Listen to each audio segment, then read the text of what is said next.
Hey everybody, today we're debating Flat Earth versus Globe Earth, and we're starting right now with Leo Filius's opening statement. Thanks so much for being with us again, Leo. The floor is all yours. Yeah, thanks for having me again, James. So, not going to have a very long opener here because, to be quite frank, there really isn't a flat Earth debate that happens. Nobody's ever had a debate on the flat Earth because there isn't a debate to be had on this. The Earth is obviously spherical.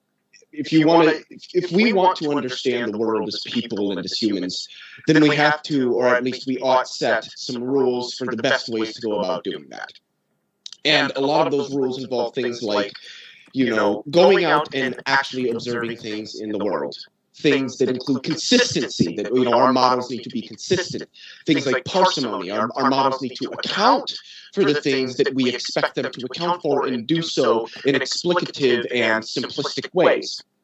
And I think that when we examine how humans would have thought the Earth was, like 6,000-7,000 years ago, it made sense to them. They didn't have the technology that we have today. They weren't capable of doing as sensitive measurements on not just the Earth, but various aspects of reality like we are today.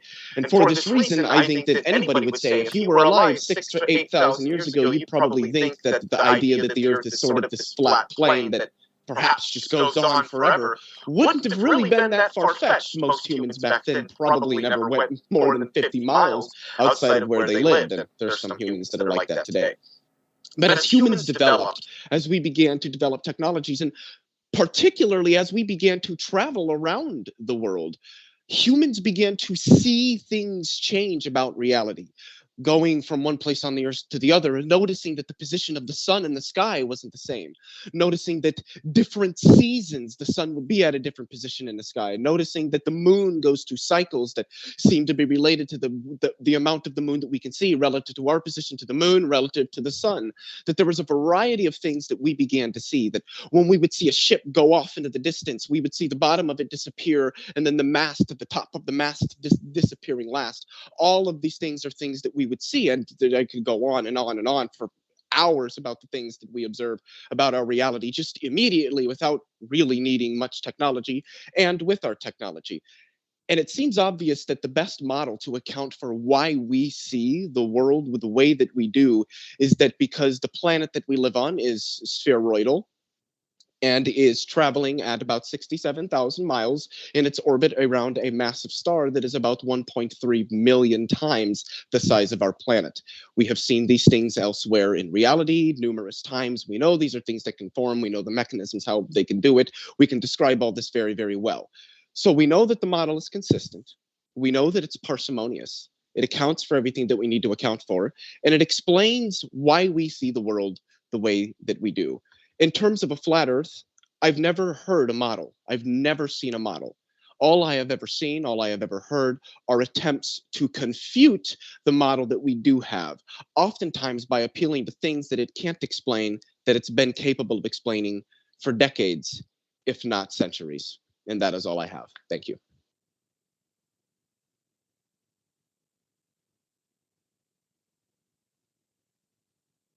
Thank you very much for that opening statement, Leo Filius. And want to let you know, folks, if it's your first time here at Modern Day Debate, we are a neutral channel hosting debates on science, religion, and politics. And with it gets it, glad to have you with us. The floor is all yours for your opening as well. How's it going, everybody? Let me share the screen right here. All right. Yeah, so I'll cover a lot of what he said in my little opener here. So we'll go to view the slideshow. All right, you can see it? I think. Yes, now it's showing. Cool. All right, so Flat Earth 101. So before we get started, as this guy said, I've never even heard a model. We actually don't have to claim a models or scientific models are actually used to explain phenomena, etc. But no one thinks that the Earth is a disk that floats around in space. No one thinks that the Earth is spinning around when they say that the Earth is flat. This is a straw man. So when ridiculed, it's actually ironically ignorant. So just to cover a couple basic parts of debates that should be known. Falsification is independent of replacement, meaning, of course, if something is proven to not be true or falsified, that remains a fact in and of itself. You don't have to replace it before it is not false or before it is actually falsified. The burden of proof is on the one that makes the positive claim. So the shifting the burden of proof is the fallacy of putting the burden of proof on the person who denies or questions the assertion being made.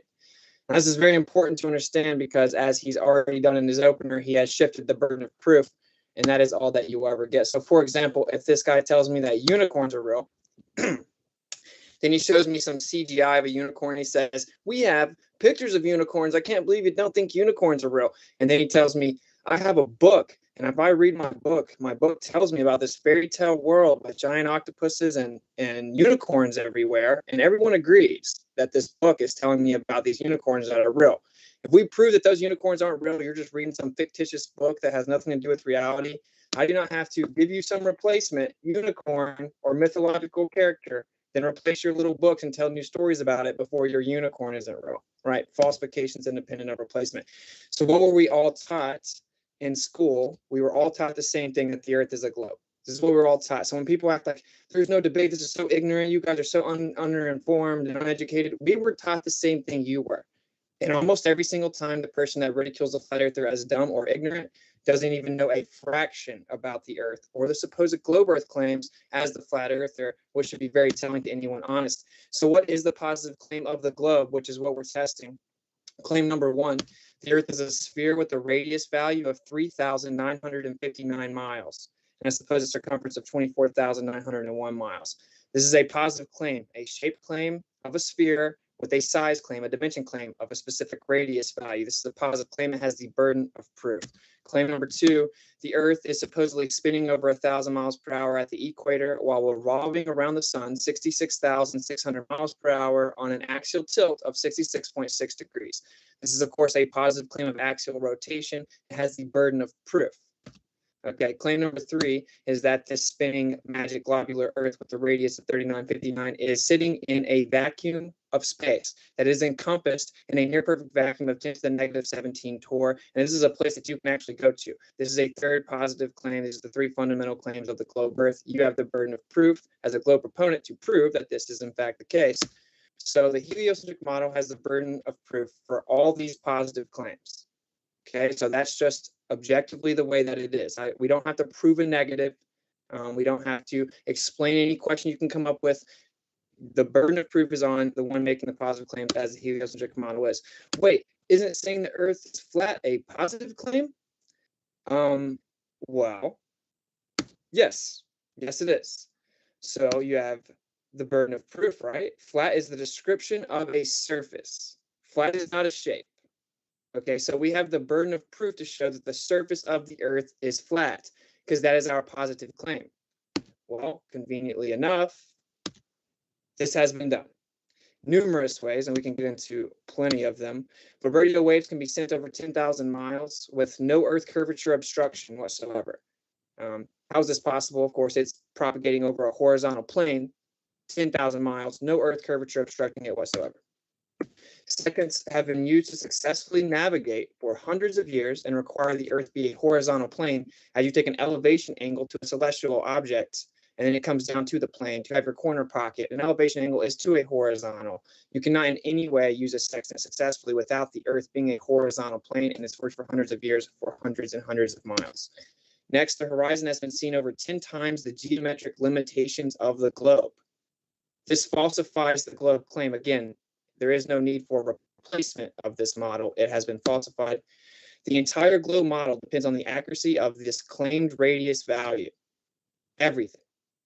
So this radius value has been falsified. So welcome to Flat Earth. This is not real, and it's okay. You made the positive claim that this is real.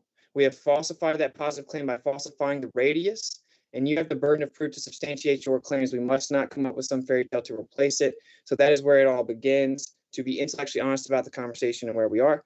And cool, excited about having the discussion. You got it. Thank you very much, Austin, for that opening statement. And with that, Do want to let you know, folks, just a couple of channel announcements as we are absolutely pumped. In particular, got to let you know, on the bottom right of your screen, as an example, my dear friends, for the first time ever, Modern Day Debate is hosting our first conference, DebateCon, in 1 month, January 15th through 16th in Dallas, Texas. You do not want to miss it, as some of the debates will only be live for those that are actually in person, by the way. And so you have a good reason to grab a ticket. And we have also made it so that the tickets are still at early bird pricing, so that in case you haven't heard about that, that's still available. If you haven't jumped on it, you can jump on it right now. It's only 2 weeks away, you guys. It's coming fast, and we are pumped as there are going to be a lot of juicy debates for that. We'll kick it into the open conversation mode. Do want to let you know your screen share is still on, Austin, and want to let you know, in the meantime, if you haven't yet, hit that subscribe button, as, like I said, we have many juicy debates coming up that you don't want to miss, folks. Thanks so much. The floor is all yours, Leo and Austin. So, do you have any contention with my opening statement? Do you agree that making the positive claim that the Earth is a globe has the burden of proof? Yeah, that burden of proof has obviously been met. Okay, so you want to take it step by step. The first claim is that it's a sphere with a radius of oblate spheroid with a radius of 3,959 miles. Would you like to enlighten us how that was established and proven? I don't know. I'm not a geologist. I don't know how they measure that. Okay. I would assume probably using trigonometric methods by measuring an aspect of the Earth and then utilizing mathematics to extrapolate that to the entire sphere, which could be done. I'm also not a, geometrician, I think they're called, so I couldn't tell you how to do that either. Okay.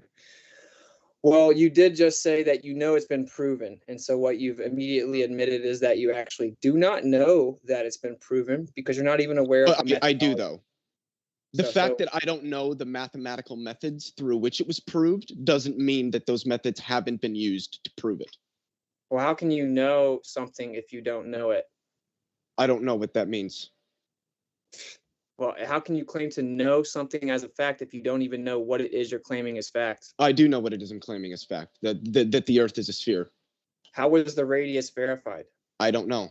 If you wanted to know that, my question would be, why haven't you asked a geologist? I have debated people that do it for a living. Did you ask them that question? Yes. Did they answer it? I'm sure they answered it. What was the answer that they gave? They tried to invoke geodetic surveying. Geodesic surveying? Geodetic. I don't think I know what geodetic is. I know what a geodesic is. I don't know what geodetic means, though. Okay. So we physically measured the surface of the Earth and falsified the claimed radius. So unless you can provide evidence, it doesn't curve at the rate it would have to if it's a sphere. How do you know that?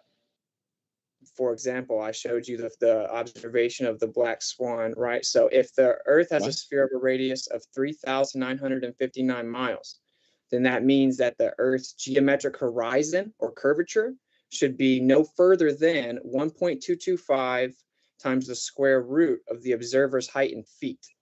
Just basic geometry, right?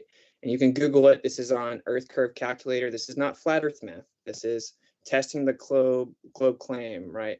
And so that means at 1 foot off the Earth, you should see the curvature of the Earth at 1.2 miles. Yeah, we have an observation 1 foot off the surface of the Earth, and the horizon's over 10 miles.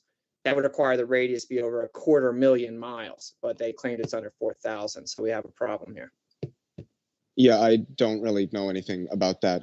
I just Googled it in like 10 seconds. I found out how we know what both the circumference and the radius and the diameter of the Earth is. And it's exactly what I said. You use trigonometric methods to measure curvature over a particular area of the Earth. You could say maybe even over 100 miles, and then you can use that to calculate what the whole diameter of that circle would be. If you have part of the circle and you know the angle at which it's curving, then you can essentially piece together what the size of the entire circle would be. So you're saying if you know the angle at which it's curving, you can determine the radius value, but the way that you know that curvature rate is the radius value. So that would be I don't know what that means. We know it by looking at differences in the angle of the sun. I mean, this was calculated thousands of years ago because this kind of math has been around for thousands of years. Humans have been doing this for thousands of years. We are not in rocket appliances right now. This is very, very simple stuff.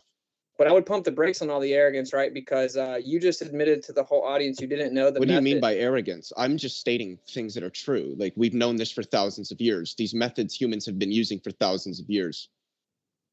Okay, so you're talking about Aristophanes? Eratosthenes? Yeah, that's who you're talking about. Yes, I believe he was the first one that calculated it, if my memory serves me correctly. Yeah, there's no primary documentation of that ever happening, even if we pretend that we know it did happen. So it's just an argument from silence, which is fallacious. That's why you had to interrupt me, right? Well, no, but that's what you're presenting. That is just an No. silence. What I'm saying is you're making a positive claim. This dude measured the circumference of a globe over 2,000 years ago. I'm proving that you can't prove that at all because there's no primary documentation of that ever happening. You don't know that. In addition, we'll pretend this is an argument from silence. This is just a fallacy.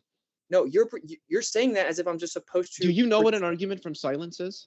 Yeah, you're saying I'm supposed to just believe that it's a real story. I didn't say that. I didn't say you're supposed to do anything. All I did was say that what you're doing right now is committing an argument from silence. Okay, can you provide evidence for your positive claim that Aristophanes did this? The fact that there are thousands-year-old documents of it having been done. Now, if you want to dispute that whether the person who actually ultimately is the actual human that did it, whether his name is Aristophanes, is irrelevant. The math checks out.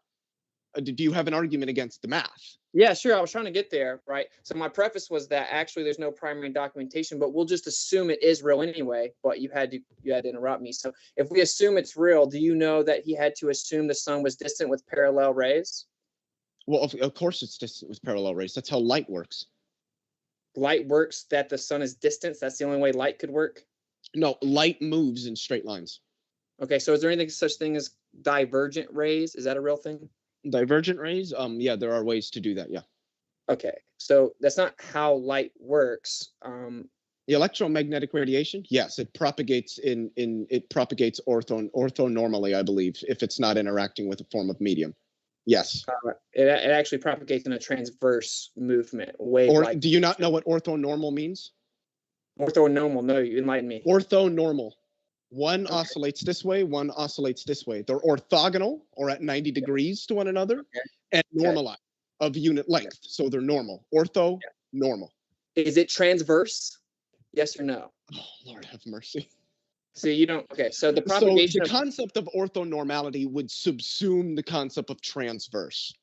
Right. Okay. So can you provide evidence that the sun is 93 million miles away, or is it just a claim? We can measure that. Okay, so did he measure the sun was 93 million miles away?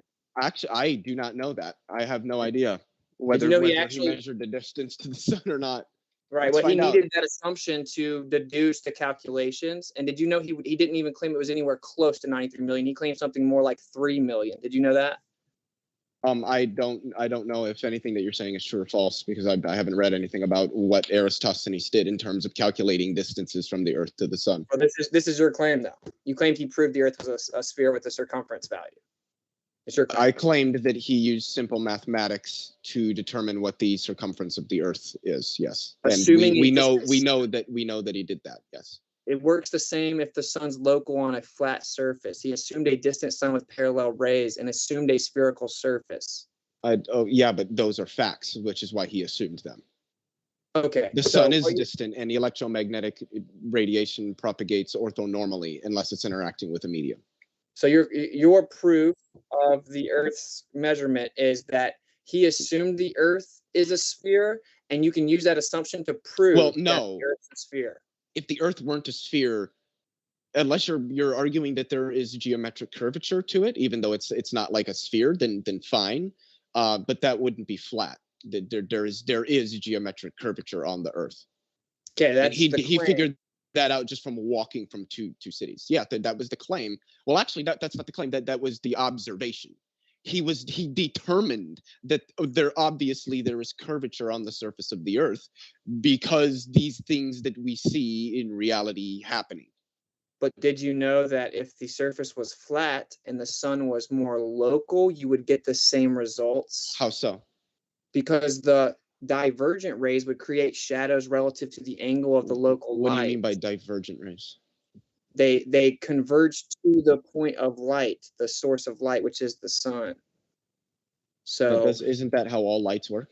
okay, so, well, you just a second ago they're all parallel. So anyway, yeah, they travel at straight lines outward from the source in all directions. Like that's kind of how field mechanics works. Well, the globe Earth kind of doesn't claim that any of the sun's rays on Earth is divergent. They claim they're parallel. I don't know what you mean. They're parallel in terms of them coming from the sun. The light just moves in straight lines through space. Right.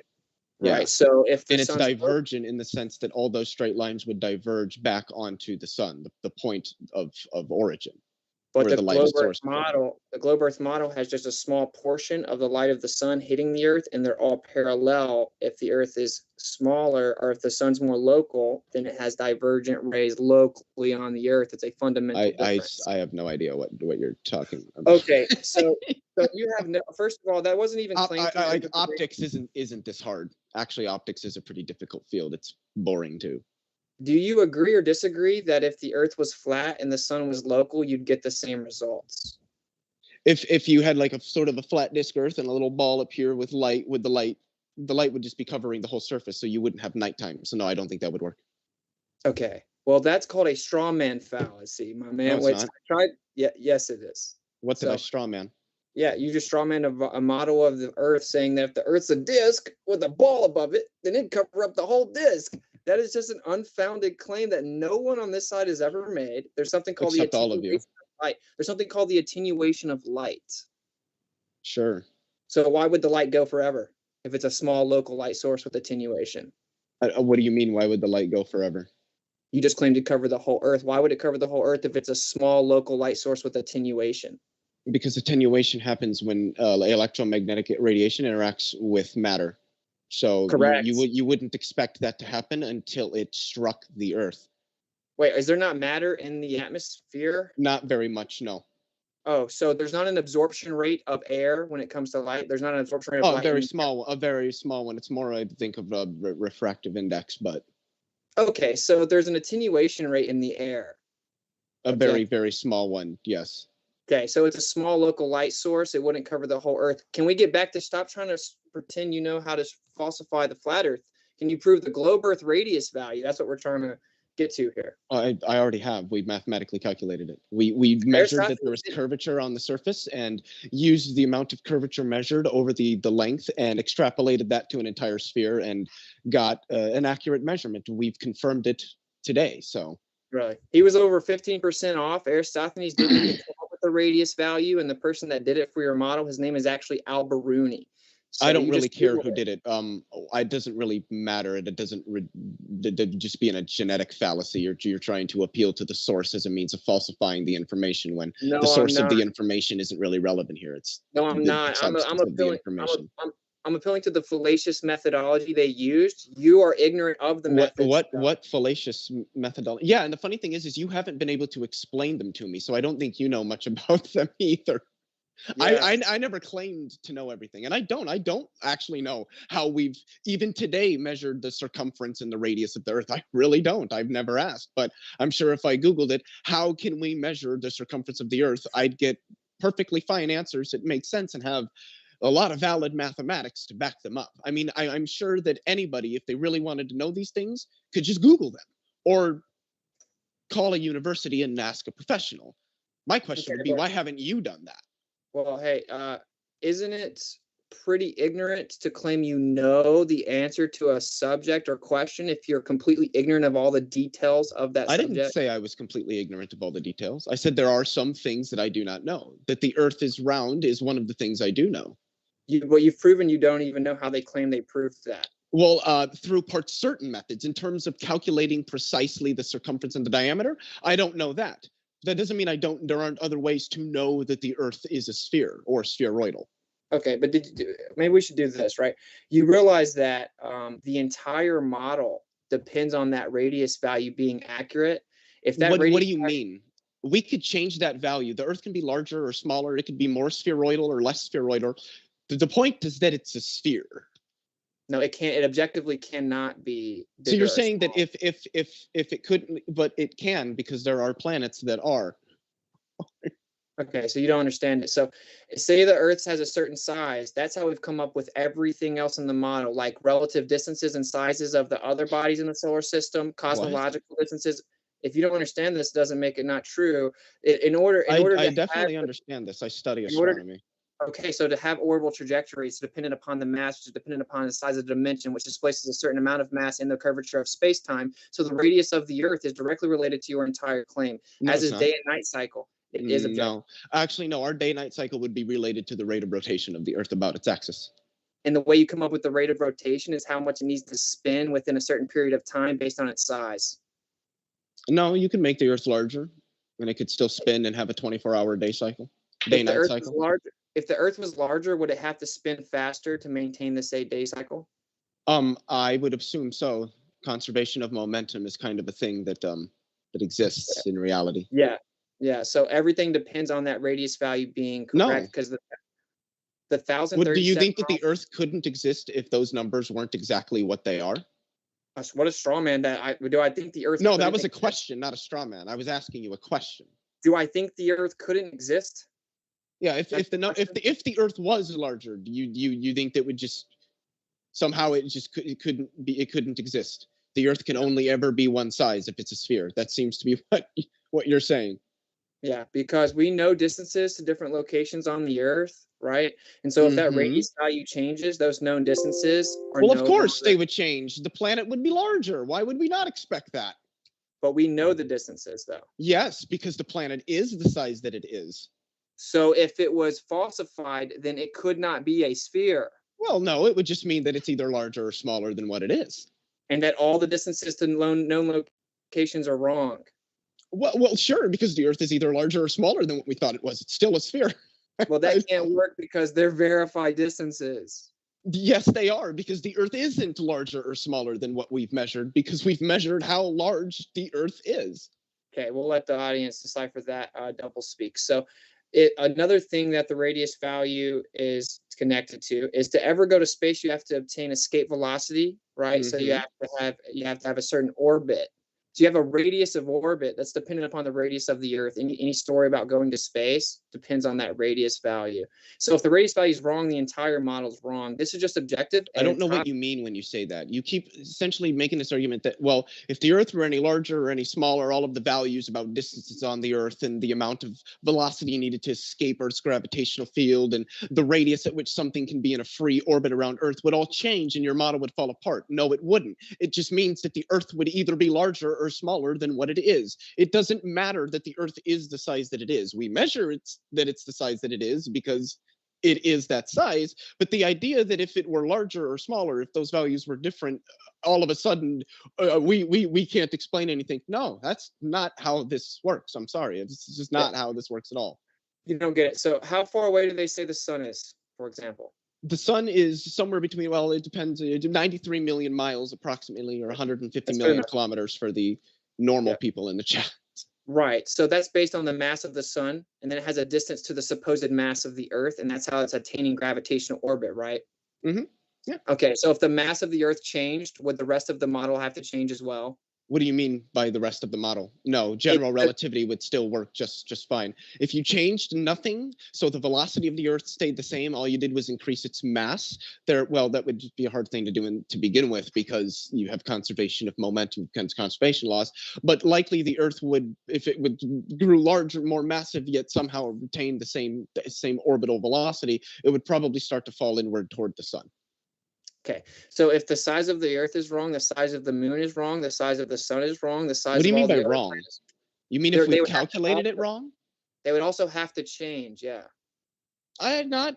Probably not. I mean, if we calculated the Earth of the mass of the Earth wrong, that wouldn't really change much in terms of what we know about the sun. Because, I mean, do you realize how small the mass of the Earth is compared to that of the sun? Well, we're talking about changing that number and relationship, aren't we? Yeah. Do you know, it would be like changing our understanding of the sun by like 1/100 millionths of a percent. Like it's completely negligible in the math. Well, that's crazy. So, I mean, yeah, if we found that the mass of the Earth, it's 15% more than we thought, that's not really going to change much else about our model. What about 1,000 times? I would need to see some serious justification for the idea that we would be off by that much in calculating the mass of the Earth. 1,000%. I seriously doubt our ability to calculate that the mass of the Earth is that skewed.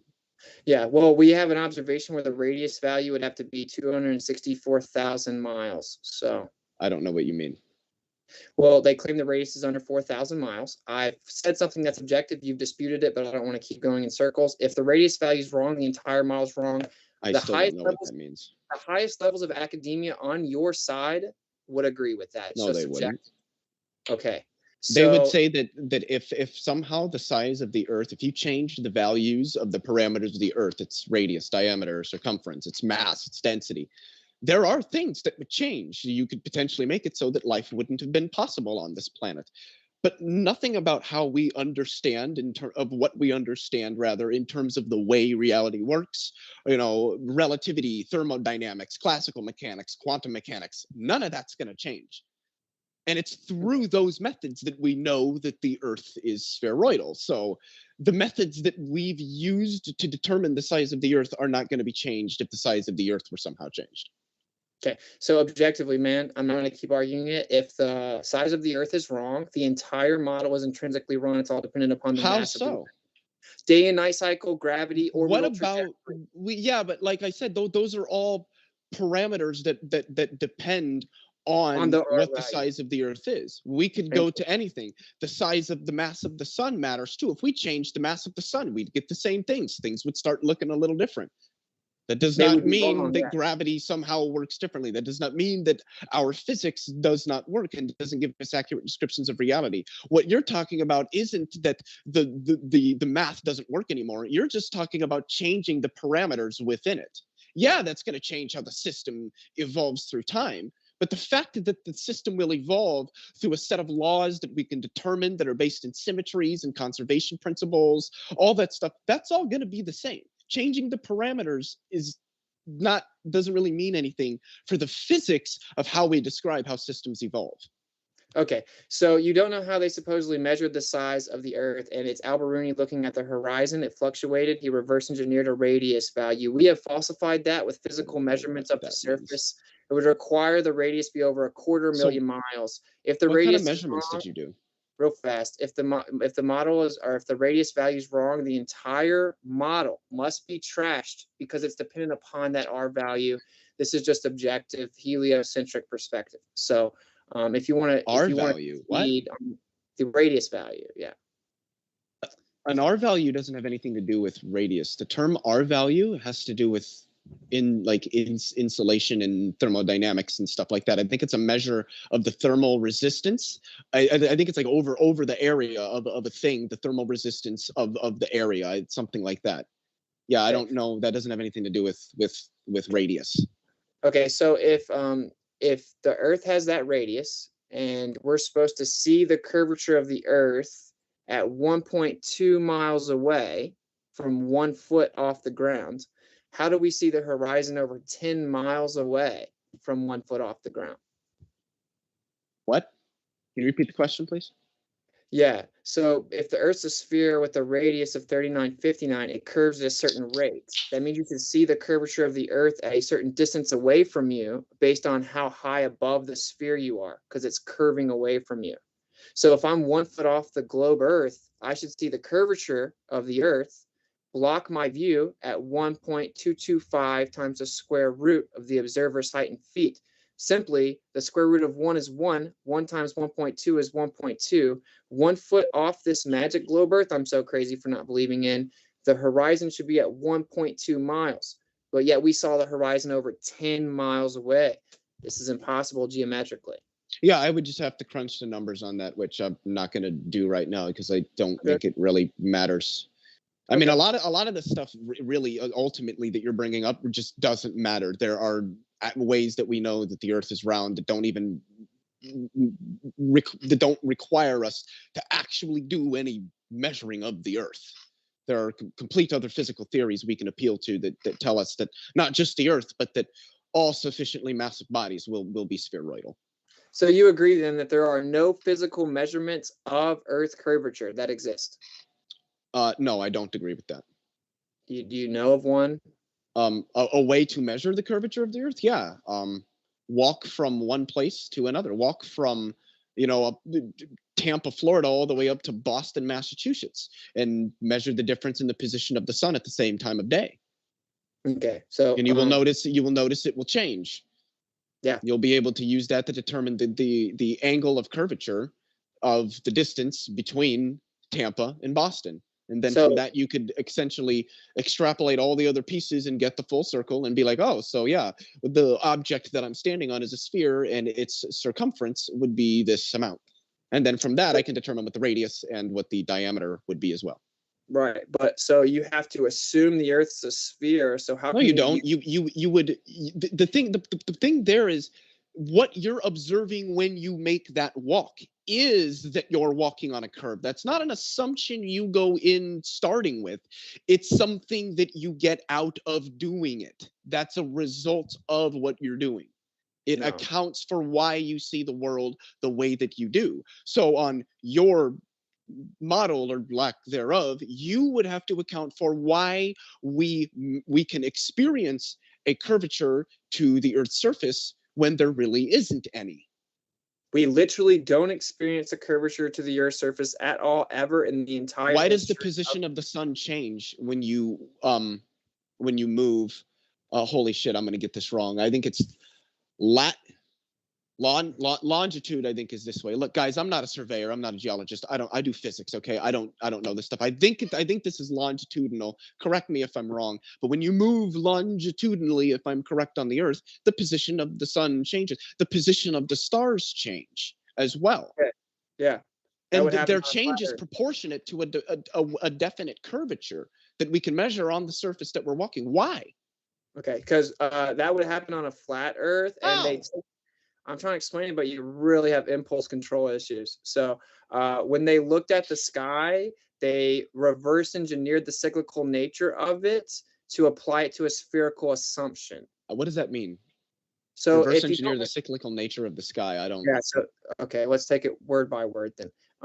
The sky has a cyclical nature. What does that mean? It has a cycle. What do you mean by cycle? I'm really struggling. Cycle. The stars have a reoccurring cycle. You mean like they move in a circle in a cycle? Yeah, that that's because the Earth is rotating, right? That's why we see the sky spin like this, because we're on the Earth, which is rotating. That's what you believe, yeah, because you have been indoctrinated. So anyway, is the whole universe rotating around the Earth? Is that what's going on? Or are you going to go Robertson Genis on me? The sky moves over top of the Earth. Yeah. I don't. How? What does that even mean? Observe. Isn't that what we observe? No, it's not. We observe the Earth moving. No, we don't. According to your model, we don't observe the Earth. No, according to your model, we don't observe the Earth moving. It's all relative because the mass of the Earth is so big based on the bending and warping of the curvature of space-time. You actually don't feel it. You're in a gravity well, and everything is relative. The Earth is so big, you don't feel it spinning, and actually the sky is still relative to our position in this coordinate system of space-time. It just looks like it's moving because the Earth is rotating, but we can't feel it. That is your claim. Yeah, of course. We can't, just like when you're in a car going 100 miles an hour down the highway, you can't really tell that you're in a car going at 100 miles an hour down the highway. I mean, obviously, the little bumps and stuff in the road, but if that road were like perfectly smooth, there's no bumps or dips or any what's often referred to as a change of vector, you would have no idea that you were moving. This is why in an airplane at almost 700 miles an hour, you are sitting there like, oh yeah, I'm in my couch in my living room, because that's how that works. You don't feel movement, you feel acceleration. Yeah, and the Earth is rotating, which means it's accelerating. No, it's not. Oh, really? No, the Earth's rotation is slowing at a rate that is so slow that we are never going to be able to tell that change. It would be like slowing down from 100 miles an hour to 0 miles an hour at 1 mile an hour per year. If you were to if I understand it's somewhat of a contrived hypothetical, but it makes the point. If you were in that car for 2 years, you're not going to notice the change from 100 miles an hour and 98 miles an hour over that 2 years. I'm sorry, but you're not going to notice that the car has slowed down at all. Okay, so I know your argument, right? But the reason it's not analogous with the car is You know it, because but do you understand it?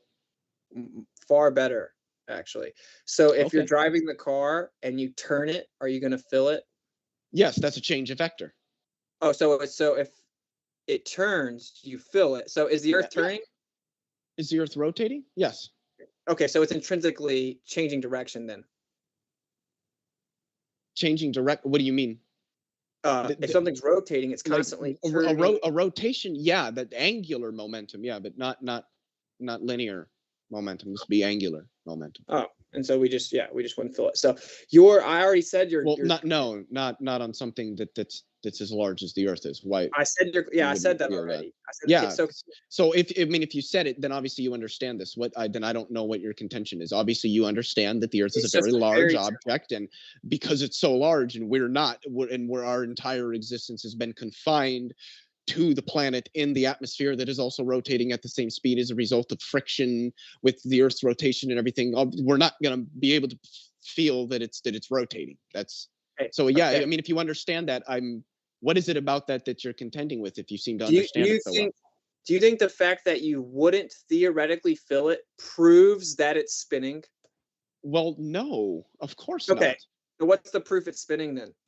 The proof that it's spinning would be well, the fact that we have actually measured the angular momentum of the Earth. We do have instruments sensitive enough to do it. And there's actually an instrument that's not just sensitive enough to measure the angular momentum of the Earth as it rotates, but can measure a change in that momentum, that force going along the surface of the Earth longitudinally.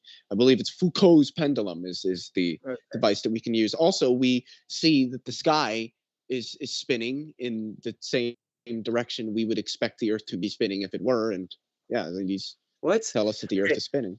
So we saw the sky spinning, and so if we theorized that the Earth was a globe spinning and it made the sky look like it spin, it only had one direction it could be spinning, because that's based on what the sky is doing. It's not. It doesn't match the rotation that we expect the Earth to be. That's not what happened. It has to be spinning east. Are you saying that if the Earth if the Earth were rotating, we wouldn't expect to see a rotation in objects in the sky? I didn't say that, no. Well, that's the statement that I made. If the Earth were rotating, we would expect to observe a rotation in the sky, given that we're on the Earth. Okay. And we do see that. Yeah. Which okay. means So that serves as evidence that accounts. So the idea that the Earth is at least rotating, regardless of what its shape is, accounts for why we see the world this way. Right. So that's if the stars in the sky are still, right? So what we actually observe, not still. Right, you're right, because I time lapse them all the time. They're constantly moving in perfect circles. Yeah. Well, not so perfect circles, here's the question: if the Earth was stationary and the sky was moving, would we observe the same thing? If assuming it's moving in just the right ways, yes. Yeah, east to west, like it does. Well, I mean, even beyond that. No, everything else works perfectly. Well, assuming that it moves. I mean, if everything was, the sky was moving, but it was moving like across us like this, then we wouldn't expect to see a rotation. So we would only expect to see that if the Earth was stationary, the sky would have to be rotating. But the sky isn't like an object that can move like that. So that's another reason why we know that that's not the answer, because like the sky isn't a thing that can rotate. Okay, the stars in the sky rotate, bud. Around the Sagittarius A star, yes, not around the, surprisingly enough, what would be the center of the axis of the Earth, because it looks like the sky is rotating around that, which is also something which comports with the idea that the Earth is not just rotating, but is a sphere and is rotating about an axis. Okay, so yeah, they all revolve around Polaris. We don't actually feel the movement. Your argument is that it's so big you wouldn't feel it. Cool. Still, objectively, we don't feel it, though. That's objective. Sure. And then we see the stars move. You claim that it looks like they're moving in a circle, but they're actually sitting still. It's just because the stars aren't sitting still. No. Yeah, relative to our reference frame. Well, yeah, well, sure, but at that point, I mean, there is no wait. What do you think motion is? You do realize there's no such thing as absolute motion, correct? Why are you diverting? No, you're the one that wanted to divert. You said relative to our reference frame. Well, of course. Yeah, because you just said that they weren't still, and I rebutted Yeah, it. the stars are moving. Yes. Oh, the stars are moving in. Yeah, Yes, they are. The whole. You do realize the Milky Way galaxy is rotating, correct? Cool. Yeah. The Yeah. sky So moves. obviously the stars and our solar system, which is around a star, would be moving with all the other stars. We do not exist for long enough to really see that. I mean, for Christ's sakes, it takes the Milky Way galaxy 225 million years to do one rotation. That's all pseudoscience, fairy tales. I don't know what you mean by pseudoscience. These are things we've measured quite well. In fact, we've measured the rotation of not just our own galaxy, but many other galaxies so well that we realize that the amount of baryonic mass that is present in the galaxies isn't enough to account for why they're held together, despite the fact that they're rotating so quickly, which is why we have a thing like dark matter. There has to be some extra mass to create the gravitation to hold the galaxies together, because they're rotating too quickly to do it on their own with just the mass that we can see. So yeah, we do know that galaxies rotate. Well, all of this stuff is obviously tangentially related, and it all comes back to proving my point that the methodologies that I rely on and that everybody else in the sane world here relies on obviously work. And those methods tell us that the Earth is a spheroidal ball that is rotating about an axis and orbits a star. Okay. No, it doesn't actually. All practical use assumes the Earth's a flat, stationary plane, like flying a plane. Military documents about horizontal propagation, electromagnetic propagation for ground weapon systems. They had to assume the Earth was a dielectric, stationary plane. Helicopters, ballistic missiles. Relativistically, of course. Okay, so your claim is that we have to treat the Earth always like it's stationary and flat for anything to work, but it's all relative. Well, we don't have to do that. We choose to do that for convention because it just makes the math easy. No, it's because people would die if you didn't do that. If you flew a plane in the spin that was spinning and curving, if you had to account for spin and curvature in a plane, everyone would die. Well, no, it's just that we don't need to account for the spin and the spin of the rotation of the Earth. That's convenient. Well, yeah, because why would we need to? We're spinning with it. Well, actually, no. Your model claims that the atmosphere doesn't move in synchronicity with the Earth. Well, not perfectly. No, of course not. What do you think weather is, and like wind and stuff like that, and tornadoes? Those are just weather patterns within the atmosphere. Your model, what you just said would require a move in synchronicity, but your model does not. No, not necessarily. It doesn't have to move in synchronicity. The atmosphere largely is spinning at the points closest to the Earth at roughly the same speed that the Earth is rotating in those areas. But the atmosphere, I mean, there's going to be a gradients to its movement, and there's going to be turbulence in it because you have electromagnetic radiation coming from the sun. You have a bunch of thermal and geochemical processes and geothermal processes and all these other geophysical processes occurring that are adding all this turbulence into the atmosphere. You've got humans that are doing things. You've got the tides, all this stuff having an effect. Yeah, it's not going to be like 100% synchronous moving with the Earth. Okay, it's a fluid. Yeah. So anyway, is there any scientific evidence of axial rotation? Rotation about the axis? Yeah, the fact that we observe the stars in the sky, they rotate and they seem to do so about an axis, which is exactly what we would expect to see if we were on a sphere that was rotating about an axis. And it is scientific because, as anybody who knows science understands, the beauty of science is that we can go out and make observations about the world and then find models or form models that help account for the things that we see in the world. And the idea that we are on a planet that is a sphere largely and that is rotating about an axis accounts for looking up and seeing. If you've ever seen the videos, you can see it looks essentially like the sky is rotating. We would expect to see that if we were on, an Earth that was a globe. And we expect to see that if the Earth is stationary and the sky moves like we see it. So that's but see, that's correct. But there are other reasons. Otherwise, there are other reasons that we have for thinking that the sky doesn't spin, because the sky isn't an object that can spin. That's just not what the sky is. I mean, you do realize that if you were to just and again, a contrived hypothetical, but it makes the point. If you were to just float up, that you're not gonna hit something. You're gonna continue out into the vast reaches of space. You do realize that, correct? I know that that's a fairy tale. Yeah. So what do you mean a fairy tale? We literally, what days? Okay, I do, just to be sure there's not too much interrupting. I just want to be sure. I'm sorry.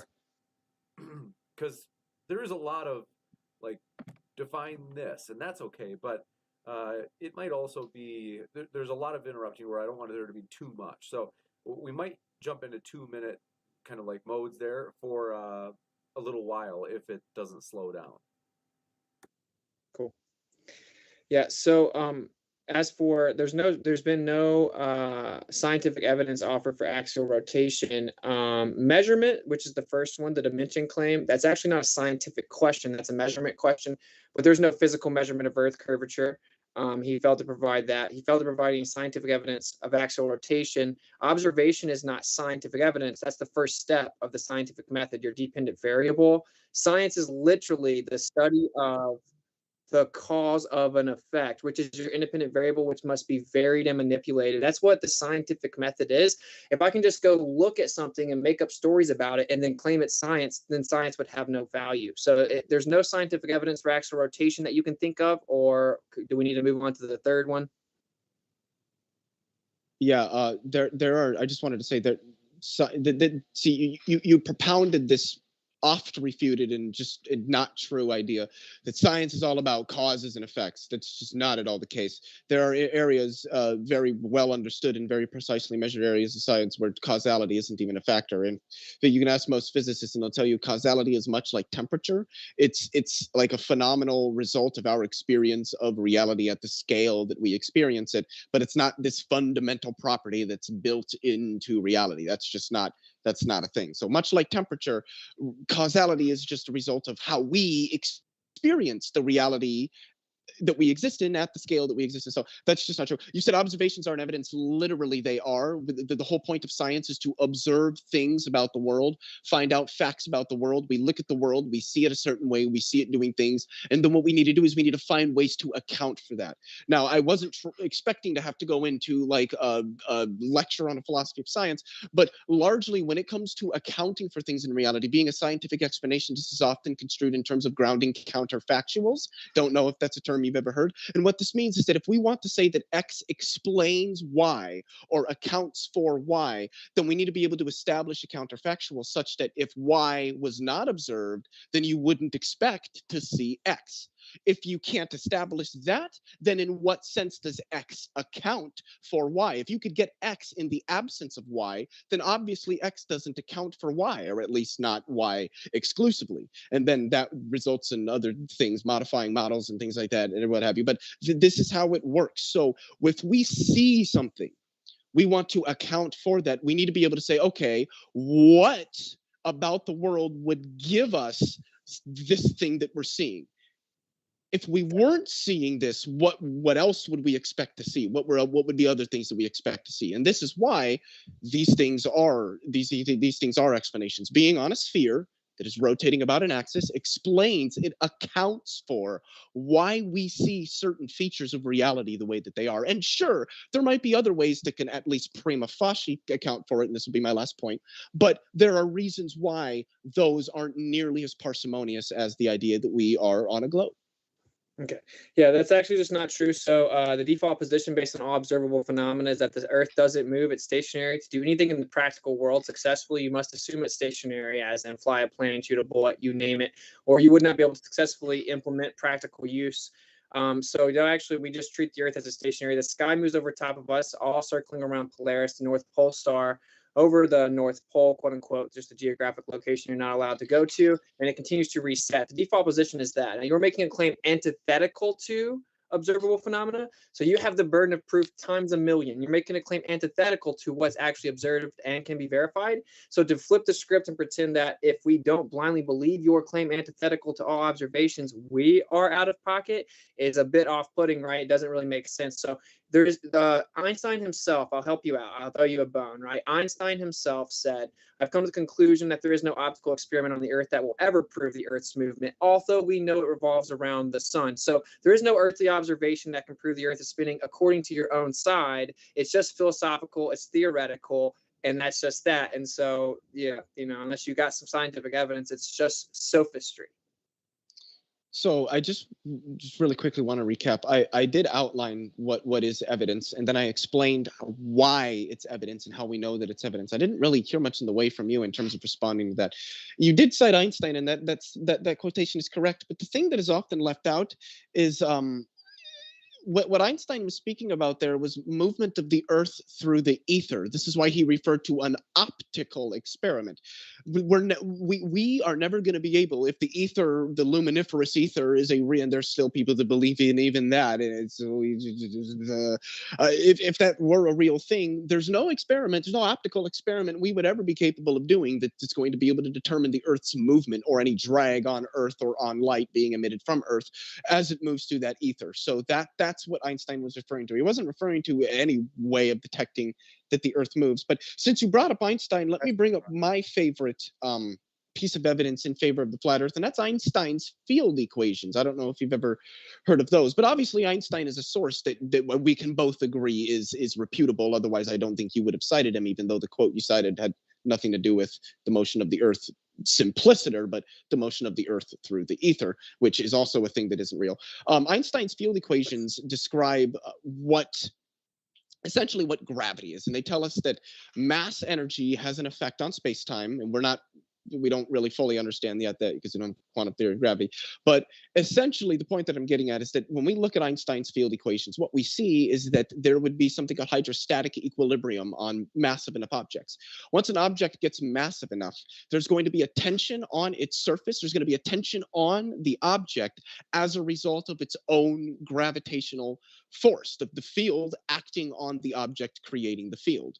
And that material is going to have a resistance to that tension, and it's going to find a shape that can most reduce the tension across the surface of that object. And as anybody versed in material science or physics knows, that's a sphere. And that is why stars and planets are spheroidal, because of the hydrostatic equilibrium between the tension on that object as a result of its own gravitational field and the resistance of the material, which is given like by the Pauli exclusion principle and things like that, but I'm not here to talk about quantum mechanics, that results from the material that is creating the field that is then putting the stress on it. And it's sort of a symbiotic relationship between those two. Cool. So it's just theoretics. 1905, he attributed constant speed to light, which actually quantum mechanics pretty thoroughly debunked that. They cannot coexist. To even say the word theory of relativity and quantum mechanics in the same sentence is actually laughably ignorant. But anyway, wait, do you not know what relativistic quantum mechanics is?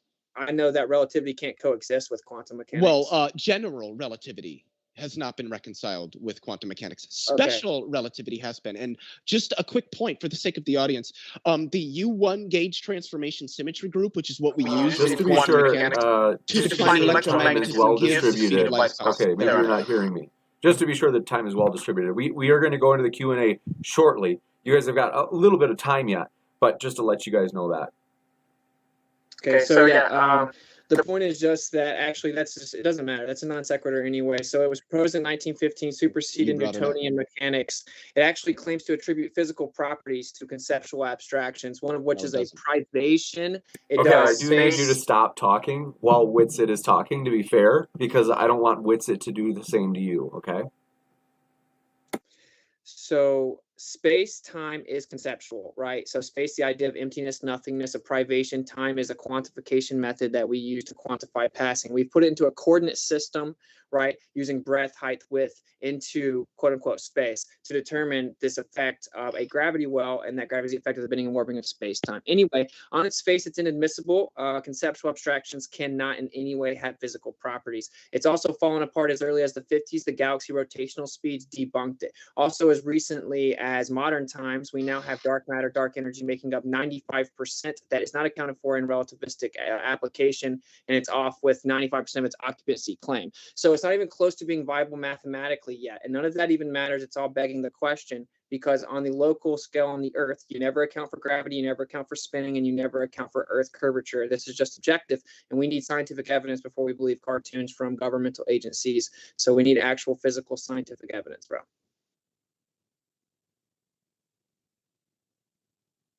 Am I good, Austin? You're good, man. Okay. So a few things here, and I promise this is all going to loop back to how we know that the Earth is not a flat, that it's a sphere. So the first thing is, you said that space-time is this conceptual thing. It's not, and ultimately this gets into a lot of philosophy of physics, which I really don't want to get into, and I don't think the audience is really interested in getting to. But if anybody would, I would just recommend looking up things like relationalism versus substantivalism with respect to space-time, and it's the ontology of space-time. In fact, this is a thing I've been reading on a lot in the past couple of days, because I've been doing a lot of reading into things like structural realism and ontic structural realism and relational quantum mechanics and other areas of metaphysics. So this isn't something that's new to me. There's a huge philosophical discussion being had on this, but even substantivalists, relationalists, both would and every physicist I have ever talked to in my life would reject this idea that space-time is purely conceptual. It was proposed not in 1905, but in 1915, at least general relativity was. Special relativity was published in 1905, and Sir Arthur Eddington actually observationally confirmed general relativity in 1917 when he observed two stars that were supposed to be behind the sun, that are behind the sun, but he observed them out here as a result of what's ultimately a shear through the dimension of time, which is how we know that time is actually a real physical fundamental dimension, because it can actively be sheared by the stress of mass energy as described by Einstein's field equations. So he measured that, showing and the amount by which their trajectory was off as a result of the curvature in space-time was precisely what general relativity had predicted. General relativity has never once failed any test that it has been put to. It isn't a complete theory, but that doesn't make it a wrong theory. The reason all of this matters is because, again, I'm making a much broader argument here, not just that the Earth is a sphere, but how we know that. And we know that through a set of sound methodologies that all scientists across the planet utilize, and that all of these methodologies obviously give us accurate descriptions and ways of understanding reality, because if they didn't, none of our technology, the very technology we're using to have this debate, this discussion right now, would work. And so if we can trust them in other areas, why wouldn't we trust them here? All of this science shows that the Earth is a sphere, that it rotates and it orbits the sun.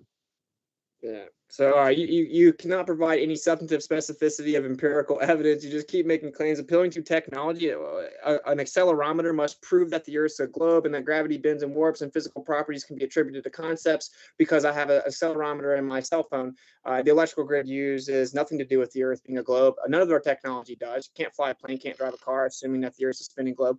None of that is real. It's just this vague claim, void of specificity, so you can basically appeal to majority or consensus, appeal to authority and credentials. And this is insufficient and in no way admissible in intellectual form. We need empirical evidence. There is no empirical evidence of Earth curvature, no physical measurements of it, only physical measurements falsifying it. You admitted that you didn't know the radius, didn't know the curvature rate, didn't know where it should be seen, and you didn't know how it was supposedly measured. You then said that if the radius was falsified, it wouldn't debunk the globe. Well, every single person with any knowledge or competence on your side at all would tell you that you're patently wrong. Then I asked for scientific evidence for axial rotation, yet to get any whatsoever. There is none. Just pointing at the sky and saying, I think that's what it is, believe my story. And this is how you can apply my story. It's called a begging the question fallacy. It cannot be invoked to prove the very thing you are claiming to prove. That is very fundamental, rudimentary fallacy. So there are the two primary things. Of course, the third one being you can't have a pressurized system adjacent to a near perfect vacuum of 10 to the negative 17 torr. The second law of thermodynamics would not allow that. So there's your three core claims, and they cannot exist. They've been debunked.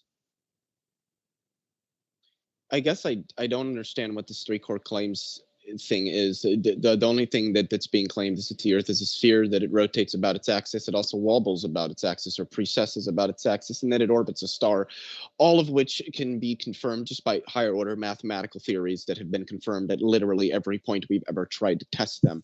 Not only that, but we could, I mean, I know flat earthers don't like it when people say this, but that's because it's the easiest way to show that their worldview is wrong, and they don't have any objection other than just blatant conspiracies. But we've gone into space. It was 5 days ago that we put the James Webb Space Telescope, and we watch it go up into space.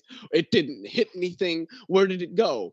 Did God like swallow it up or something? What happened to it? How does a flat earther account for literally watching a thing go up into space? Yeah. So I actually document the rocket launches personally. I know you probably never have done it. I document them with the highest power commercially available zoom that there has. I actually debate the NASA employees on scene. So I find it quite rich that you think that you can bring up the fact they shoot rockets in Cape Canaveral, which I'm about an hour away from, and constantly document it as if that's some proof of going to a medium that defies the second law of thermodynamics. So to appeal to the authority of the government means nothing to me. NASA was founded admittedly with Nazis. Werner von Braun, Operation Paperclip, declassified. They've lied about all kinds of things, including quote unquote global warming temperature recordings all the way back to the 50s were doctored.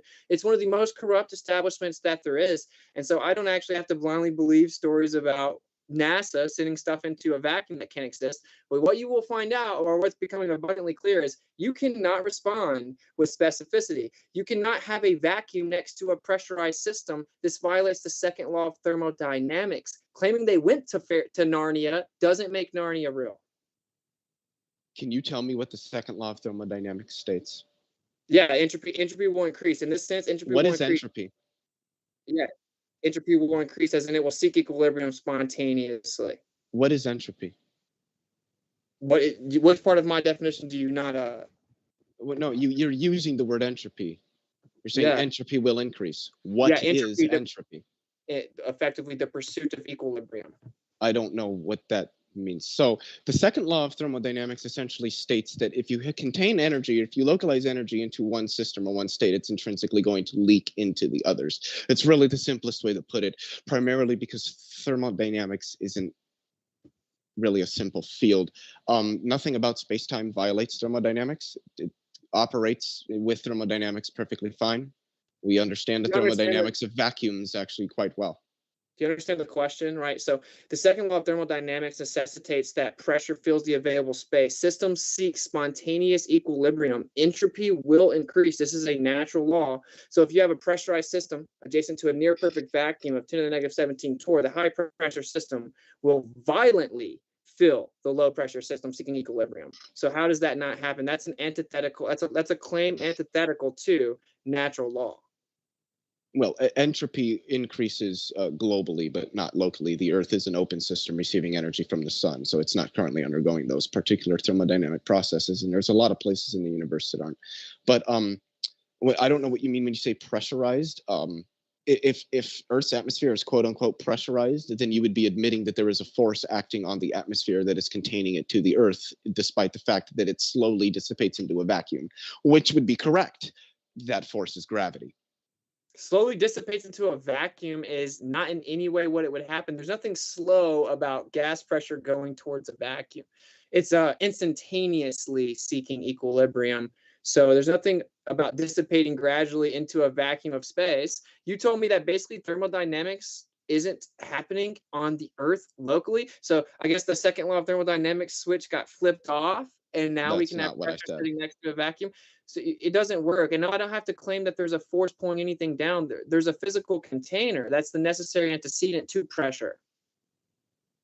So I didn't say that thermodynamics doesn't work on the Earth. I said entropy isn't increasing on the Earth because the Earth isn't a closed. Wait, you do realize that only applies to closed and isolated systems, of which the Earth is neither. The Earth is an open system because it is receiving energy from outside of it, namely the sun. Entropy only applies in closed or isolated systems. Now, the whole universe is an isolated system, and entropy on the average globally over the whole universe is increasing. But on Earth, it's not. Also, the container again is gravity. The reason that there's like mass hovering around the Earth, so to speak, is because there's a gravitational field there. I mean, if I put a bowling ball on a trampoline and then I dumped water on the trampoline, and let's just assume like that the water doesn't like leak through the trampoline or anything, don't you think it would all just like roll right down and sit in the well that the ball is creating in the trampoline? It's not just going to go and fly across the sheet, even though there's no water or matter on any other part of the sheet. But it's because it's curved. The water is following the curves. The atmosphere of the Earth is following the geodesic in space-time toward the Earth. That's why it's on the Earth. Yeah, we're talking about gas, so try to keep up. Yeah. That gas is matter. Okay, so gas has mass. Yeah, so we're not talking about the water bending around the earth. We're talking about gas pressure sitting next to a vacuum. Yeah, wait, do you know what a vacuum is, right? There's no such thing as a perfect vacuum. It's all near perfect vacuum. Of course At not. least 2 hydrogen atoms per cubic meter. I know your religion very well. That's why I'm not a part of it. Telling me that there's no such thing as a perfect vacuum, a thing that I didn't even claim, doesn't answer the question of what is a vacuum. Yeah, it's nothing more than an area where you manipulate the density of the medium, and there's at least a few hydrogen atoms per cubic medium meter. Of what? The container. What do you mean container? Well, you're saying that you can have a vacuum without a vacuum chamber? Yes. Really? How so? Yeah. The vacuum of space-time. Oh, so by reifying and begging the thing in question. Well, no, a vacuum chamber recreates what that is. You realize that, correct? And the only way to replicate it is to have a container. Yes, because Earth has an atmosphere. You could also replicate it by just going outside of Earth's atmosphere. Okay, so can you provide any evidence of gas pressure without a container other than begging the very question? What do you mean by gas pressure? Do you mean the fact that there is a roughly 14, I think it's like 14 and a half PSI pressure of the Earth's atmosphere at sea level? Is that what you're referring to? It's not just at sea level, it's everywhere. Pressure is the energy or force. It increases or decreases as you go up in elevation. That's why I specified. That's a non sequitur. We're talking about the antecedent relationship, as in the requirement of pressure. It's the energy or force exerted on the walls of a container. The antecedent is the container. If you talk about the gradient, that is qualitative, or that is quantitative, right?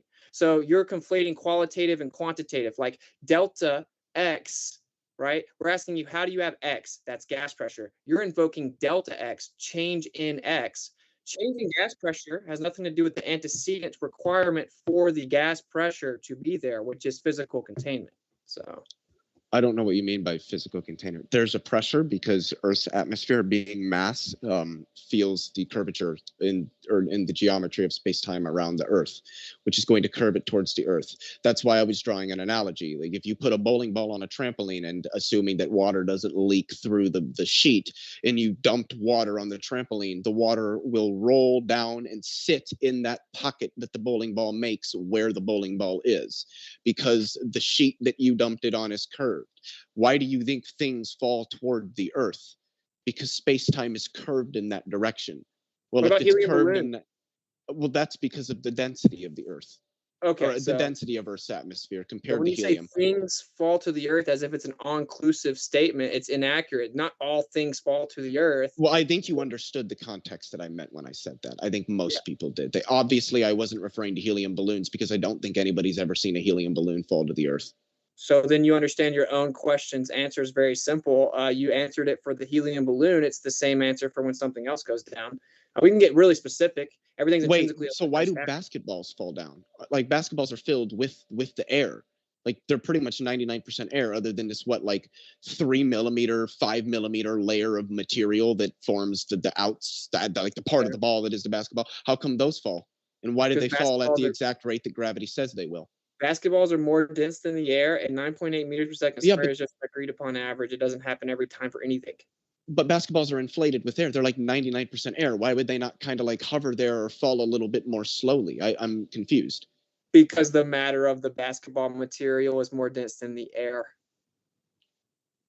But why does it fall at the rate that gravity says it will? It doesn't always fall at a specific rate. Okay, so 9.8 meters per second squared is an agreed upon average. Yeah, there's an average rate of fall. Once something's more dense than the air, it goes down. It has an average rate of fall. That's a non sequitur. I don't think you understand what gravity is. I know it. Density in our atmosphere isn't why things fall. Helium balloons rise because helium as a gas is less dense than nitrogen and oxygen. Okay, so density. For helium balloons, yeah. You're talking about gases in gases. I'm talking about like objects, solid objects in gases. They're more dense than the gas. Yeah.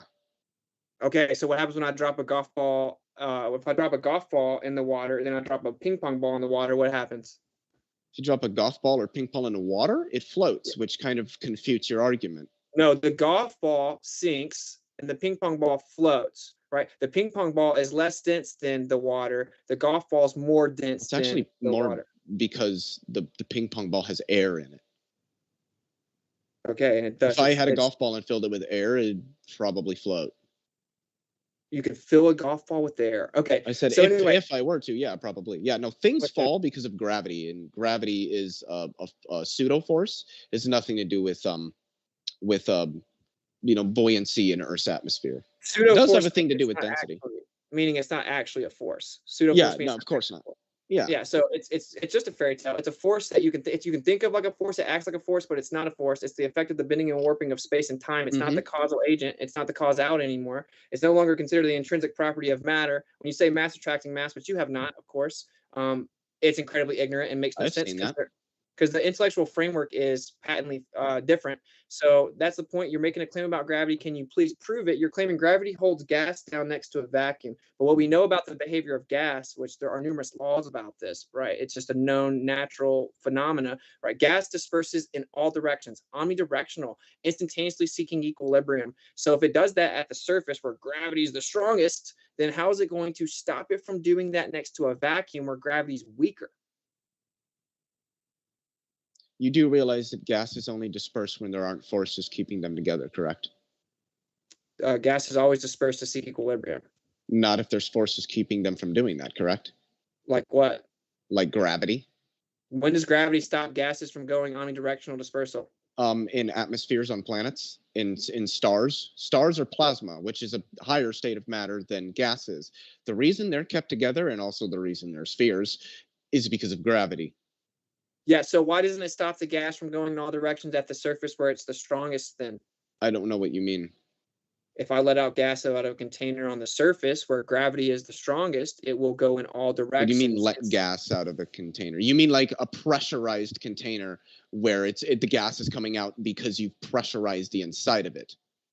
Well, to have any pressure, yeah, you need a container. Well, no. Do you know what static pressure is? Can you give me gas pressure without a container? Yeah. Please So do. this lighter is hovering just in the room. There's nothing around it. It's not in a container. There is a pressure on this lighter from Earth's atmosphere. Okay, Yeah. so what is that? Okay, if you remove the actual physicality of the lighter, can you keep the butane gas in it? Well, of course not. There wouldn't be a Okay, lighter there. thank you, thank you. So in order to have pressure, it requires physical containment. Yeah, you know, No, that's not what pressure is. it's literally the definition of it. Gas pressure is defined as the energy or force exerted on the walls of a container. No, it's pressure is the continuous physical force that is exerted on something that is in contact. So when I punch my hand, I'm exerting pressure on it. What does a container have to do with any of this? I don't think you understand what pressure is. I said gas pressure. Well, gas pressure is just pressure being applied by a gas.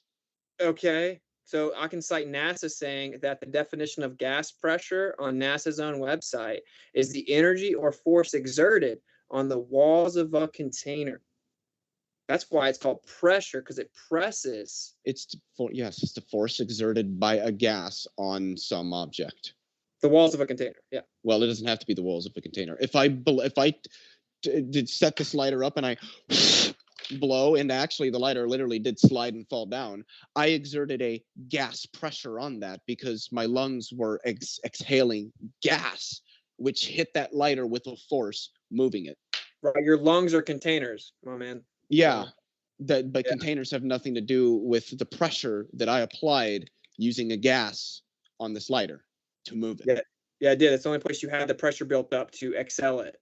Yeah, but that doesn't have to do anything with me moving the lighter with it. That has to do with me getting it into my lungs. Those are not the same scenario. The point is the necessary antecedent to gas pressure is a physical container. No. Okay, well, if you can cite a physical demonstration that can be replicated to provide evidence otherwise, Earth's atmosphere. Every that's a star. Begging the question fallacy. What question am I begging? That the Earth's a ball with a spherical atmosphere sitting next to the vacuum.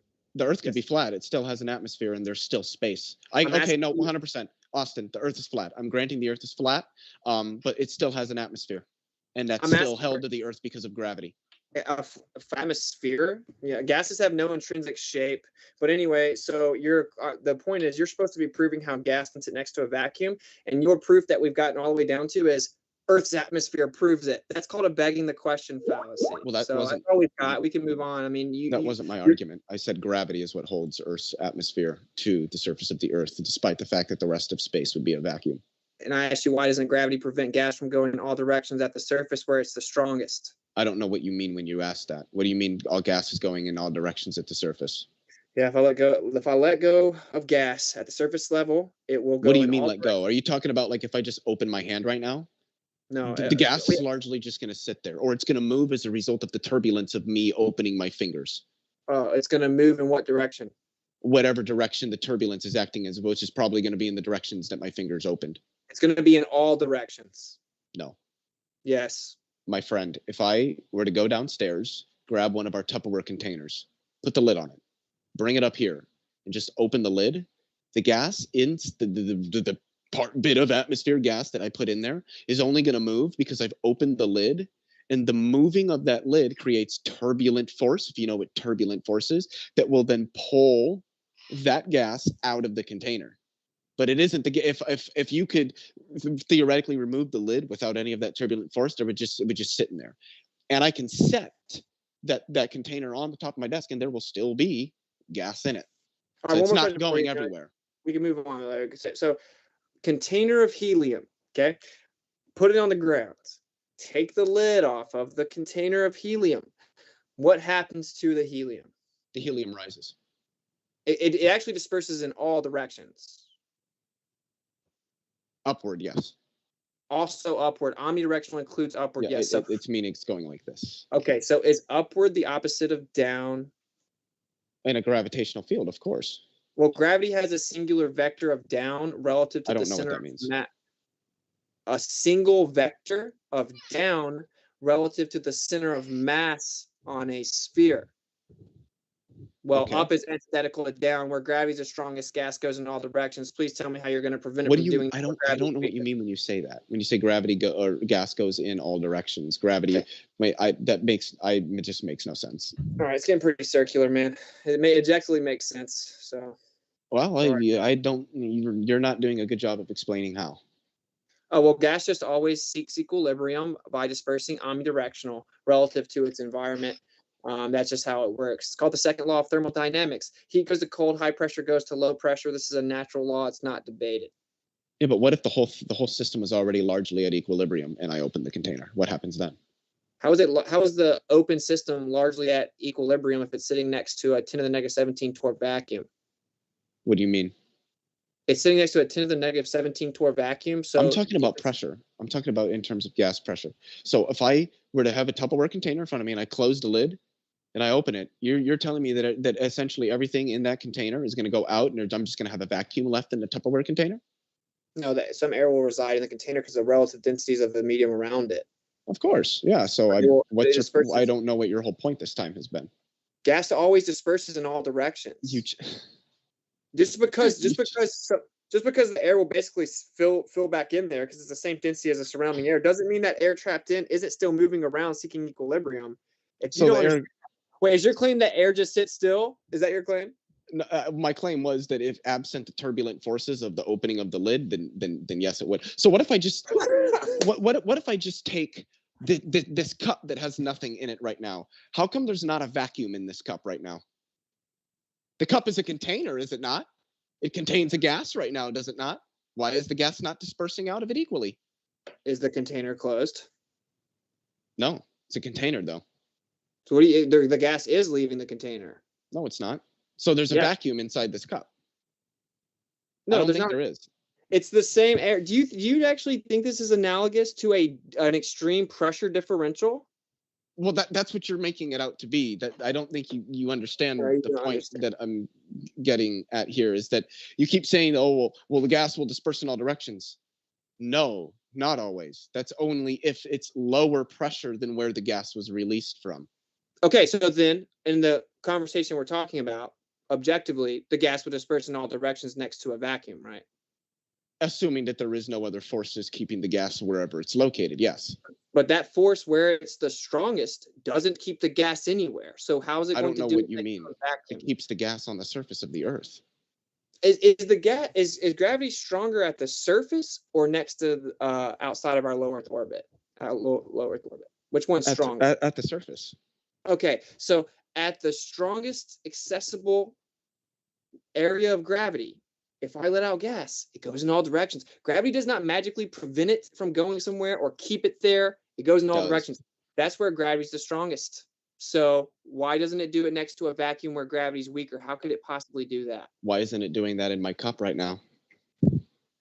You There's don't gas understand. in the cup. You keep telling me that if I have a container, and I put gas in this container on the surface of the Earth, and I open the container, all the gas is going to come flying out. And it's going to equally disperse, except that it won't, because Earth's atmosphere is already largely in a state we can, in an ideal scenario, consider a state of equilibrium. There isn't a lower pressure out here than there is in the cup. Okay, so if you put that cup in a vacuum and took the lid off, what happens? Well, of course, then it's a lower pressure around the cup. So when I take the lid off, the gas is going to move. Okay, so is space a lower pressure than the Earth's atmosphere? Of course. Okay, so then that means that it would do what? It would do the same thing, right? What do you mean? Space would suck Earth's atmosphere away? No. Space doesn't suck anything. The gas would violently fill space. No, because of gravity. Gravity prevents that from happening. So whenever gravity is on the Earth in your vacuum chamber and you put your cup in there, why doesn't gravity stop the air? Because that's not nearly enough mass. Do you know how much mass you need to have the attraction of the Earth? You need as much mass as the Earth. You have the whole Earth here, and then you have the little bitty thing of gas. So how is it that because the gas is surrounded by a vacuum on the Earth? Yeah, you're now conflating mass attracting mass and saying that there's more gas, so it pulls down the molecules that are individual as a collective. Is that your argument? The funny thing is that once you open that container in that vacuum chamber, you would be able to find that at the bottom of the vacuum chamber are going to be resting more gas molecules than at the top as a result of Earth's gravity. Gas molecules there will be a gradient in that chamber of less dense up here and more dense down here. Now, granted, this is going to be very, very small, and we need seriously sensitive equipment to measure it, but you will be able to measure a differential. Yeah, did you know that there's an electric charge on the Earth, and that goes up equipotential 100 volts per meter and has a downward current, and that is on the smallest scale. That electrostatic occurrence is 10 to the 26 power stronger than gravity even claims to be. So what does that have to do? What's your point? Yes, the electromagnetism is significantly stronger than gravity. No, electrostatics, which is a part of electromagnetism. Yeah, well, sort of. Yeah, but they're different intrinsically because electromagnetism is coherent, and everything that is matter, all molecular and intermolecular bonds, attractive forces, all of them are electrostatic in nature, and that is 10 to the 26 power stronger than gravity even claims to be. Sure, yeah. So what's your point? You cannot attribute gravity to any of the phenomena on the local scale because the known to be much stronger force of electrostatics is always present. So when you claim the reason things are going down or you're making claims about densities, none of it objectively can be gravity. Your own paradigm says it doesn't actually overtake electrostatics until you get on the planetary scale and have a big enough mass that the curvature of space and time actually overtake electrostatics. So local phenomena in no way helps gravity. I don't know what point you're getting at here. I've never denied that electromagnetism is stronger than gravity. Electrostatics, yeah. Which is the force is called electromagnetism. No, it's not. Electrostatics is a force. Electrostatics is what happens when you have static electric charges. This is defined using the modern physical theory known as classical electromagnetism. You can describe purely electric phenomenon using electromagnetism because that's the name of the modern physical theory that describes all electric and magnetic phenomenon. Okay, electromagnetism is not synonymous with electrostatics. Electricity is that. Okay, well then stop conflating. I'm saying electrostatics, the weak force, electrostatics is known to be 10 to the 26 power stronger than gravity even claims to be on the smallest scale. If you cannot control that variable and isolate gravity, claiming it's real is pseudoscientific nonsense. No, but it is real. Electromagnetism being stronger than gravity doesn't mean anything for gravity. Also, electrostatics is not the weak force. The weak nuclear force, weak interactions, is an entirely separate force from electromagnetism. So is electrostatics 10 to the 26th power stronger than gravity? Yes or no? The electromagnetic interaction is roughly 10 to the 26 times stronger than the gravitational force. Or the electrostatics. I will quote Purdue University if I need to. Or what about Boston University? Does Harvard work? So it's electrostatics. And all molecular and intermolecular attractive forces are electrostatic. That means every molecule that exists. That means that all the molecules that are together, all matter, everything is electrostatic, way stronger than gravity. Gravity is a fairy tale. Has nothing to do with anything. Okay? How can we measure it? Weak. How can you And, measure and also, it's electromagnetism, and I can cite the Feynman lectures on physics on matter and electromagnetism. I can cite Introduction to Electrodynamics, 4th edition by David J. Griffiths. I can cite Classical Electrodynamics by, I think that's John Jackson. It's one of the most popular books in electrodynamics that you're going to find in any college or university setting. The force is called electromagnetism, and it is stronger than gravity. Yes, that has no bearing on the Earth being spherical or not. Is electrostatics and electromagnetism the same thing? Why does it matter? Okay, because you keep conflating the two, and you don't understand the significance of it. You're applying the strength value to electrostatics, which is not where that strength value is. That strength value applies to the whole force of electromagnetism. No, it's electrostatic potential, resting potential of 10 to the 26 power stronger than gravity claims to be. I just told you I can cite. I don't think you understand what that even means. Can you hash that out? What was the potential you just said? Yeah, it has a resting electrostatic potential. What is that? On a small scale. The potential to the ability to cause work, to do work. No, not what energy means. What when you said the electrostatic potential. What is that? The electrostatic ability to do work. I don't know. All right, brother. Okay, all right, brother. Because what you're referring to is called it's not really called the electrostatic potential. It's often just called the electric potential or the electric field potential, and it is the amount of energy needed to move a unit of electric charge from some given point to some other specified point in an electric field. Okay, so here's a simple part of it, man. Everything that exists is electric, intrinsically. Everything, all intermolecular, all molecular and intermolecular attractive forces are electrostatic in nature. You cannot name one single exception. Please do. You're speaking specifically molecular forces? Name one piece of matter that's not electrostatic. Neutrons. Neutrons isn't a neutrons. Yes, they are. Neutrons outside of reifying the subatomic scale, right? Which, if you know what electrostatics is, that was a non sequitur anyway. So outside of the subatomic scale, actual matter. Okay. But neutrons are matter. They make up they are. They make up the nucleus of the atom. They're literally a particle of matter. Protons, neutrons, and the up and down quarks that make up protons and neutrons, as well as electrons, are all matter particles because they make up matter. The neutron is electrically neutral. It doesn't have electric charge. So it is a fundamental piece of matter that has no electric potential because it doesn't interact with the electric field. Okay, I'm not going to debate quantum mechanics with you. It's an attempt to quantify the immaterial. It's nothing. The electron is nothing more than the dielectric end of one terminal end of unit line of dielectric induction. The terminal end of one unit line of dielectric induction. It's a gap in the sphere. Anyway, all I'm saying is, dude, you're just making up theories, and you're not actually addressing what I'm saying. It's okay. Electrostatics is much stronger. Nothing outside of the subatomic theoretical nonsense field that is matter isn't electrostatic. Everything is. So you live on an electric Earth that's stationary, geocentric. The sky moves over top of it in cycles. And this is all that we have evidence for. And you've not been able to provide any evidence to the contrary, unfortunately. That's actually viable. So I really hope somebody listening in the chat can go to the Wikipedia page on quantum electrodynamics and make sure that they edit it to say that I am the one that's apparently made all that up. Please do that, because I'd love to be credited for that instead of people like Richard Feynman and I think Wheeler, Paul Dirac, people like that who actually developed it. I'm just, reiterating the factual information that we have. I have provided evidence. Not only have I shown that there are things that only makes sense if the Earth is spherical. But I have shown that when talking about the broader models, the methodologies that we as humans use for understanding the world, I've shown that it's through those methodologies that we know that the Earth is a sphere. So I have provided evidence and justified why that evidence is in fact evidence. And I remember going on an entire spiel about grounding counterfactuals and how this relates to something's being evidence. And to say that something is evidence, to say that something accounts for something else, is to say that there are counterfactuals that can be grounded such that we can show an accountance of the thing that we're trying to explain.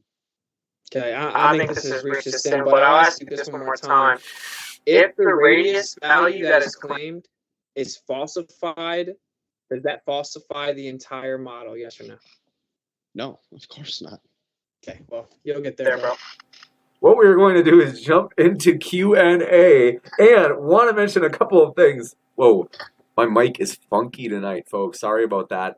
That's why that echo was popping in before, and I'm going to work to try to reduce that during the Q&A. But want to let you know, first, folks, if you've been watching this long, it's really good odds you enjoy at least one of these speakers, and I want to let you know they're linked in the description. So if you're like, I want to hear more, well, you certainly can, and that includes if you're listening via the podcast, as we put our guest links in the description box for the podcast as well. And in fact, they're at the very top of the description box, so you don't miss them. Also, we're going to jump into these questions. We have so many, folks. I'm going to move fast, but bear with me. We're going to try to get through every single one of them, and if we don't, forgive me. But Zippy the Pinhead says, may the true Earth shape win. Thank you for that, Zippy. And Magellan says, Witsit bingo. They say that this is on their Witsit bingo card. Reification fallacy, presuppose R, omnidirectionality, electromagnetism, and perspective. Witsit, what do you think of this smack talk? I think it's pretty interesting that all those things still refute your position, and I'm forced to say them every single time. So, cool. Thank you very much for this question. Coming in from Magellan as well, says, Witsit, no, the burden of proof is on the one questioning the status quo in this case. That is you. Oh, well, objectively, your opinion doesn't get to change the way it works. The person making a positive claim has the burden of proof, so I don't have to prove anything. Falsification is independent of replacement. And of course, we did falsify your model by physically measuring the surface of the Earth. Welcome to 2021. The Earth is flat. May I provide just a very brief comment to that question, Sure. James, or do we not have time? Ready for you. Go ahead. So I just wanted to say that they make a very valid point. Austin Witsit is correct that if you make a positive claim, you are committing yourself to a burden of justification to provide some sort of reason that confers warrant for accepting the claim that you made. But the questioner there is correct in that if somebody is questioning what the academic consensus is and what the empirical literature show, then the onus would be on them to confute that, because since there is methodologically sound and a vast amount of empirical literature all pointing to the same thing, and then the expert consensus being thrown on top of that seems to indicate that we have good reasons for believing this thing. So if somebody's going to challenge that, then they would be required to provide good reasons for why they are challenging that consensus. We must move to the next question. Let's see. I got to keep it in mind that we've got to rush through these. So we as long as we can have them. I know that I'm like being so unfair to you guys because these topics deserve plenty of time to be hashed out. And so that's why I hate pushing you guys to be as pithy as possible. But Haywood, thanks to I realize what your name says. It says, why are all other planets spherical but not Earth? Yeah, so saying other planets is just stupid. No one says that the Earth is a planet. And actually, I document the quote-unquote planets all the time. They're not they're not static. They constantly fluctuate and move and pulsate, and they look like they're in a fluid-like medium. And if I look at the cylinder and I say, look, there's a light bulb, that must mean the ground's a light bulb. That's ridiculous. And we physically measure the surface of the Earth. It isn't a plane. It's not a planet. It's a plane, and it's not out in space in the solar system. That's all fake. That's called a straw man fallacy. You got it, Ann. Thank you very much for this question coming in from Ozzy, and says, entropy, pressure finds equilibrium in a closed system. Earth has a pressure gradient. Earth is not a closed system. Gradient proves gravity, Whitsitt. Yeah, so gradient doesn't prove gravity. And again, we're asking about the antecedent of pressure. The necessary antecedent of pressure is containment. So that's X. You're talking about delta X, a change in pressure. Basically, once again, redefining and begging the question of the pressure's antecedent relationship and then telling me about its characteristics. That's called conflating qualitative and quantitative characteristics. This one coming in from Hillside says, the angle of the sun, Leo? Visit flatearthintel.com and educate yourself. I did. I actually understand things like physics and chemistry and geology and a variety of other subjects. So while I don't know everything, I actually, consult professionals in the field and the relevant academic literature when I have questions, not conspiratorial websites. Gotcha. Thank you very much for your question. This one coming in from Germania says, if the Earth is flat, why would they, whoever they are, want to keep it a secret? What's the point in the secrecy of the Earth's shape? P.S. I love Leo. Give you a chance to respond to that. Whitsitt. Yeah, I don't know. Why did they tell us there were weapons of mass destruction that they knew were there and then went and fought a war and then discovered that there weren't there? You know why? Because they had a motivation to lie, probably resources. But no, just hiding vast amounts of land, as this guy preemptively doesn't follow my logic and thinks somehow I'm diverting. If you were to lie about major portions of the Earth, you probably would have a little bit of control over resources that no one knows about, wouldn't you? As it's literally illegal to privately explore past the 60th south latitude or to fly within 500 miles of each direction of the center. So why would they lie? Why would they not lie? And whether or not you know why they lied has nothing to do with the fact that you can falsify the lie. You got it, Ann. Thank you very much for your question. This one coming in from Kango44 says, Whitsitt holding the most dishonest position ever. If you really wanted to measure the shape of the Earth, you could do it in a weekend. Yeah, I make long distance observations all the time. They're consistently in no way demonstrating a globular Earth with a radius of 3959. I've debunked the physical obstruction that is needed for the globe Earth all over the United States. So if anyone wants to actually, enlighten me of physical measurement of Earth curvature, I'm all ears. Until you actually come up with that, the rest is all talk. You got it, Ann. Thank you very much for this question. Coming in from Kango44 says, it's crazy to think that we have Google Maps, but are arguing about the validity of an experiment 2,500 years ago measuring the Earth. Google Maps uses a flat Earth, maps are flat, so cool story. Next up, this one coming in from Leo's buddy standing for truth says, James the man, always looking fresh. Thank you for that kind word, standing for truth. And thank you, Leo. Seriously, I appreciate you, man. I was so cranky with you earlier, and I'm sorry about that. I really do appreciate you, and thanks for always taking it so well. I appreciate your passion. And this one coming in from Jay Mole says, for Whitsitt, how do you explain the northern lights? It looks like an effect of the polarization with an electromagnetic field. It's just illuminating the excitation that is light around the central point of the magnetic source. So that would be my answer. You can't get to the actual central convergence point. It's illegal. You got it. Kango44 strikes again, says, Whitsitt, please send a link to the website with all your experimental evidence to back your position. I hope it's more than the black swan photo where you just don't understand refraction. Yeah. So standard refraction is called terrestrial refraction 7/6R, which uses the R value, which is what's literally in contention, to reify and beg the question of a geometric claim and the value to then say it proves the R value is actual absurdity. Actually, refraction is the difference between two media. It's called Snell's law. You need a differential equation to apply it to the Earth, but most of you guys don't know that. That's why he's uncomfortably laughing, but not really my problem. Ignorance is pretty see-through. And yeah, there you go. There's plenty. I don't have a website with all the evidence for you. Go to 24/7 Flat Earth Discord. Just one sentence. I'm laughing because you don't understand optics. Cool. This one coming in from Amazing. GPS says, Austin, have you studied orbital dynamics? Have I studied it? No, I have looked into parts of it, though. I've actually talked to numerous aerospace engineers about the specific requirement of the radius value that this guy said they're wrong about. So I've talked to aerospace engineers and read different books, but no, I haven't studied orbital mechanics. I haven't studied Narnia either. This one coming in from Mark Reed says, Austin, if you are suggesting the size of the Earth is wrong, what method would you use to calculate the actual size?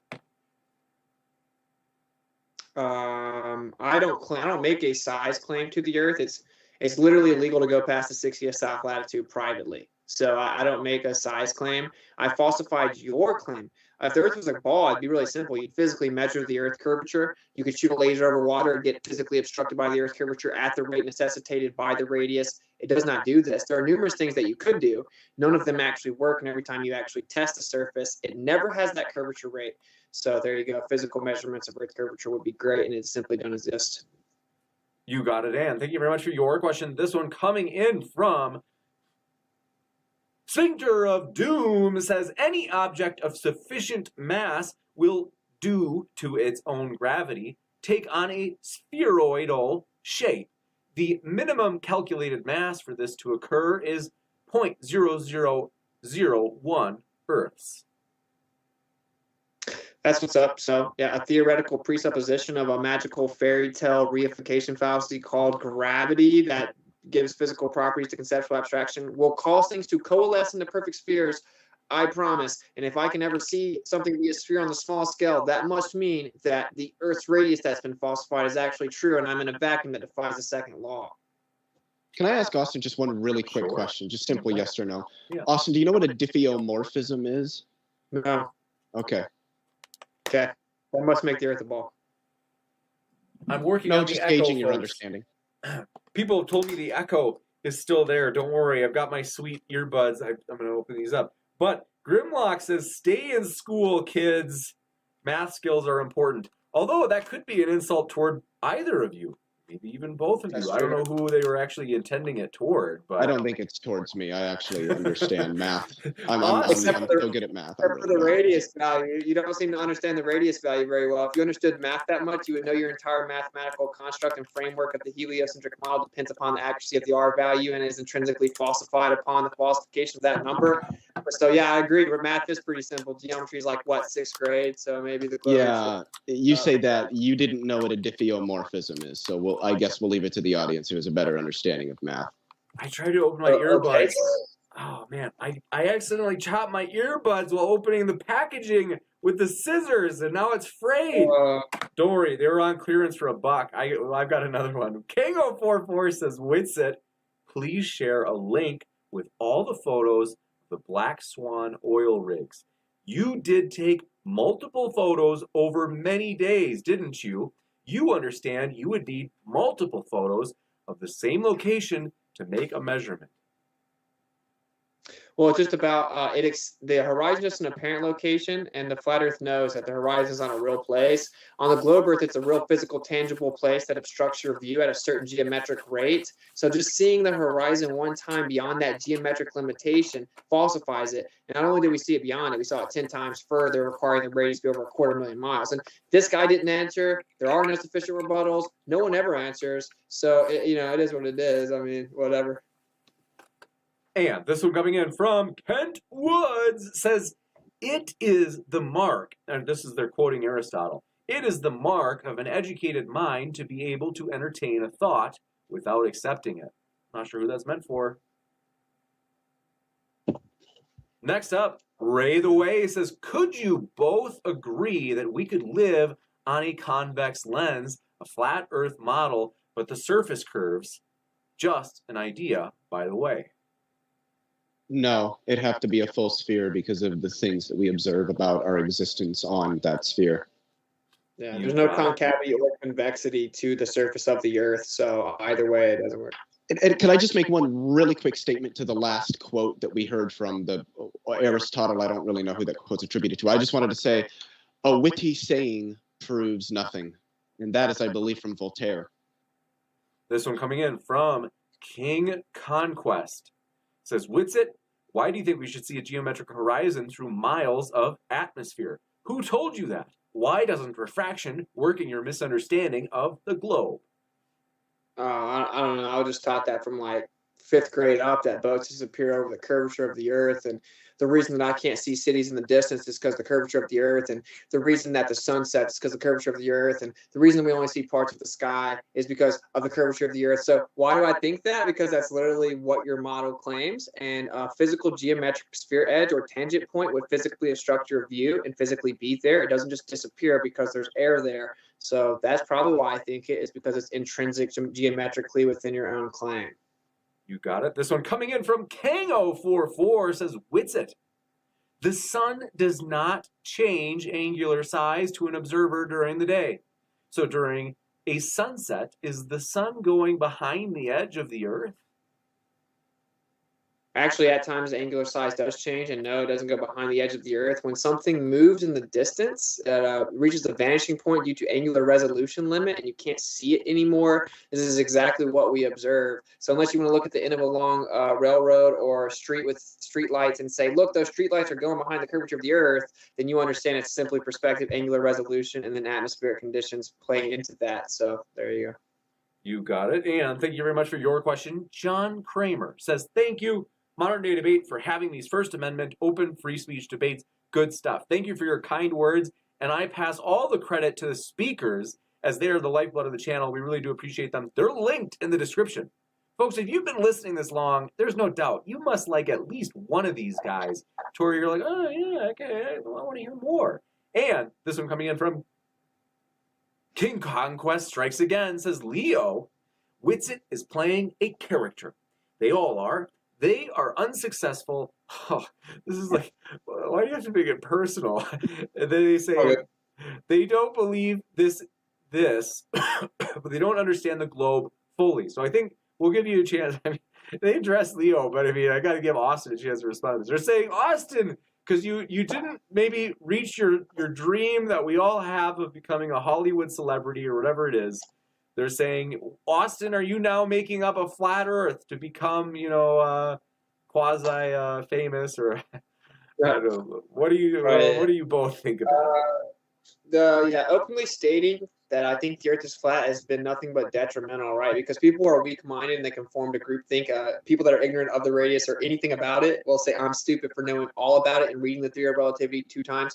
So I guess that what it really comes down to is I had to give up a job offer with six figures starting out for this and get death threats and all kinds of crazy stuff. So if you want to convince yourself I just do this to be relevant or whatever, that's a cool story, bro. But the truth is, it's actually very difficult. It requires a lot of integrity to stand up in the face of societal ostracism and speak the truth. So this one coming in from 7 Dank. I didn't see a question attached, but let me know if you had one. But thank you for your support. And Wolf von Hinslick, good to see you again, says, I'm a retired Army 13D10, in parentheses, artillery. By the way, thanks for serving, Wolf. And they said, and we absolutely had to factor in Earth's rotation, depending how far out the shot needed to be. So this is basically the empty claim that they had to account for Coriolis, which isn't true. It's in a manual, if anything, and not in reality. You don't actually have to account for Coriolis or Earth curvature with any long-distance trajectories whatsoever, unless you claim that it's built in. And which way did you do it? East or west? Which way were you shooting? Which way did you have to update? Was it consistent? And all of it doesn't actually exist in reality. I know long-distance snipers myself. This one coming in from Made by Jim Bob says, Leo, do you own anything signed by Neil Tyson deGrasse? Well, it's Neil deGrasse Tyson, and no, I don't. If I'm being honest, well, I can't really say that I think that Neil deGrasse Tyson is like a morally deficient person or anything, despite the fact that there are what I would argue some credible accusations against him in a particular area. Investigations were done, and nothing was really came of it, so I'm not really going to comment to that. But I'm not really the biggest fan of Neil deGrasse Tyson or people like Michio Kaku or Lawrence Krauss, because they're not science educators to me. They're science popularizers. They'll talk about science in a way that makes it seem like this special, mystical, ethereal thing that try to get people interested in it, where I believe in just communicating and explicating what science is and why it's important to us. So I'm really, while I'm not making any statements about his moral character, I'm not particularly a fan of Neil deGrasse Tyson. You got it. I couldn't tell if they were asking because they were like excited. They're like, "Ooh, I'm so excited you have a book that's signed by him," or if they were gonna say like, "It's sad that you do have something signed by him," because it's true. 10 years ago he was untouchable, and people thought of him as like everybody just thought like, "Oh, of course he's cool," and now there's it's a more mixed opinion set among the population. But this one from Chris Gammon says, for both, how high do I have to fly above Dallas, Texas, home of DebateCon? Thanks for that plug, Chris. Says, before I can see Mount Everest with a super powerful telescope. Can you see Mount Everest from any elevation above Dallas, Texas? I don't know. It's incredibly ignorant to think that you would. Basically, what he's doing is strawmanning the flat Earth, which is all you'll ever get. Which is, if the Earth's flat, you should be able to see forever. Effectively, see. Oh yeah, if the Earth is flat, you should be able to see Everest. Yeah, totally. How high up would you have to go? It's called angular resolution limit to the eye. You can't see forever. You have a vanishing point in the sky. Okay, well, we're not in the debate. Never mind. Yeah, let's not. It's just ridiculous. It's like a very remedial straw man. But if you want to be honest about the conversation, look into it. If you still think flat Earth means you could see across the whole world, you have not even fully understood the position. I see that. I get the point of the question because it's on the other side of the planet. Yeah. Whether you be, does that terminology still work on a flat Earth model? That it's on the other side of the planet. You could say like it's far, far away. I don't know, but I get. Yeah, we just on the other side of the plane or the Earth. Juicy. We don't like yeah. Astronaut66 says, Witsit gets it. Why can we use Foucault's pendulum to determine our latitude anywhere on Earth? And why does it not show any effect on the equator?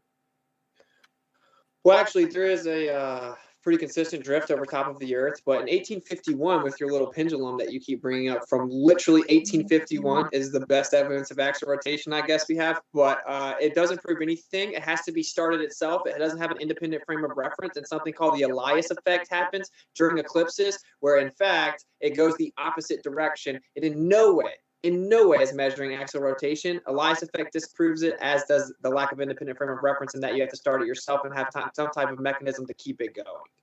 Can I say one thing? Sure. Just one to clarify to Foucault's pendulum. It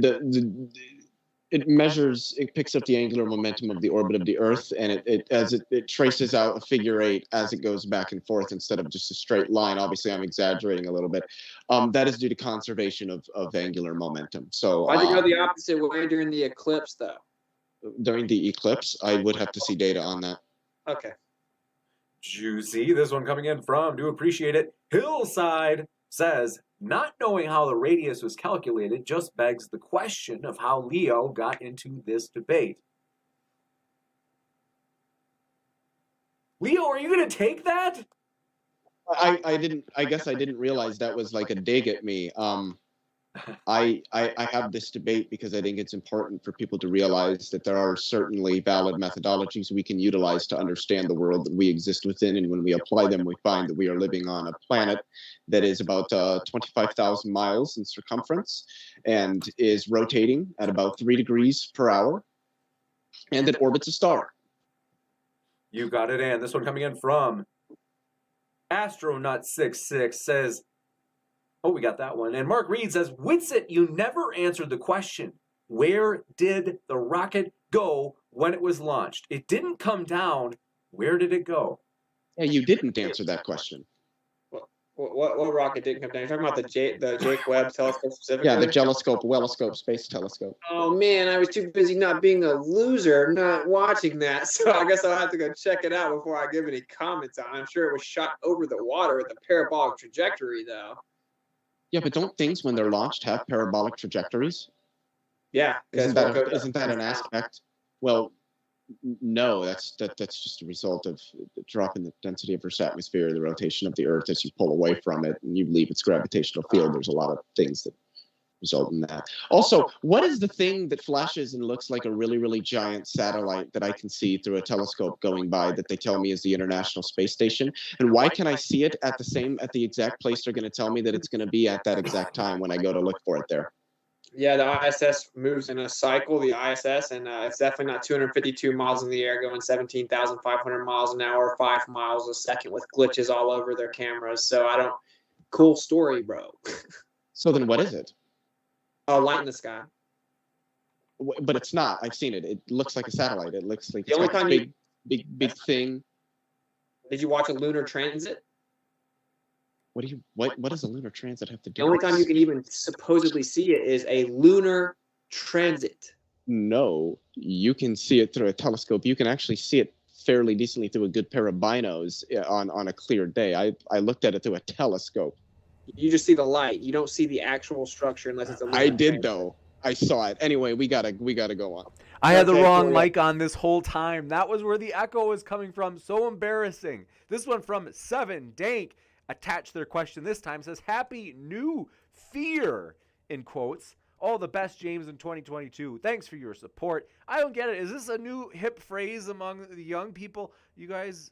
Okay. I don't know. I have no clue.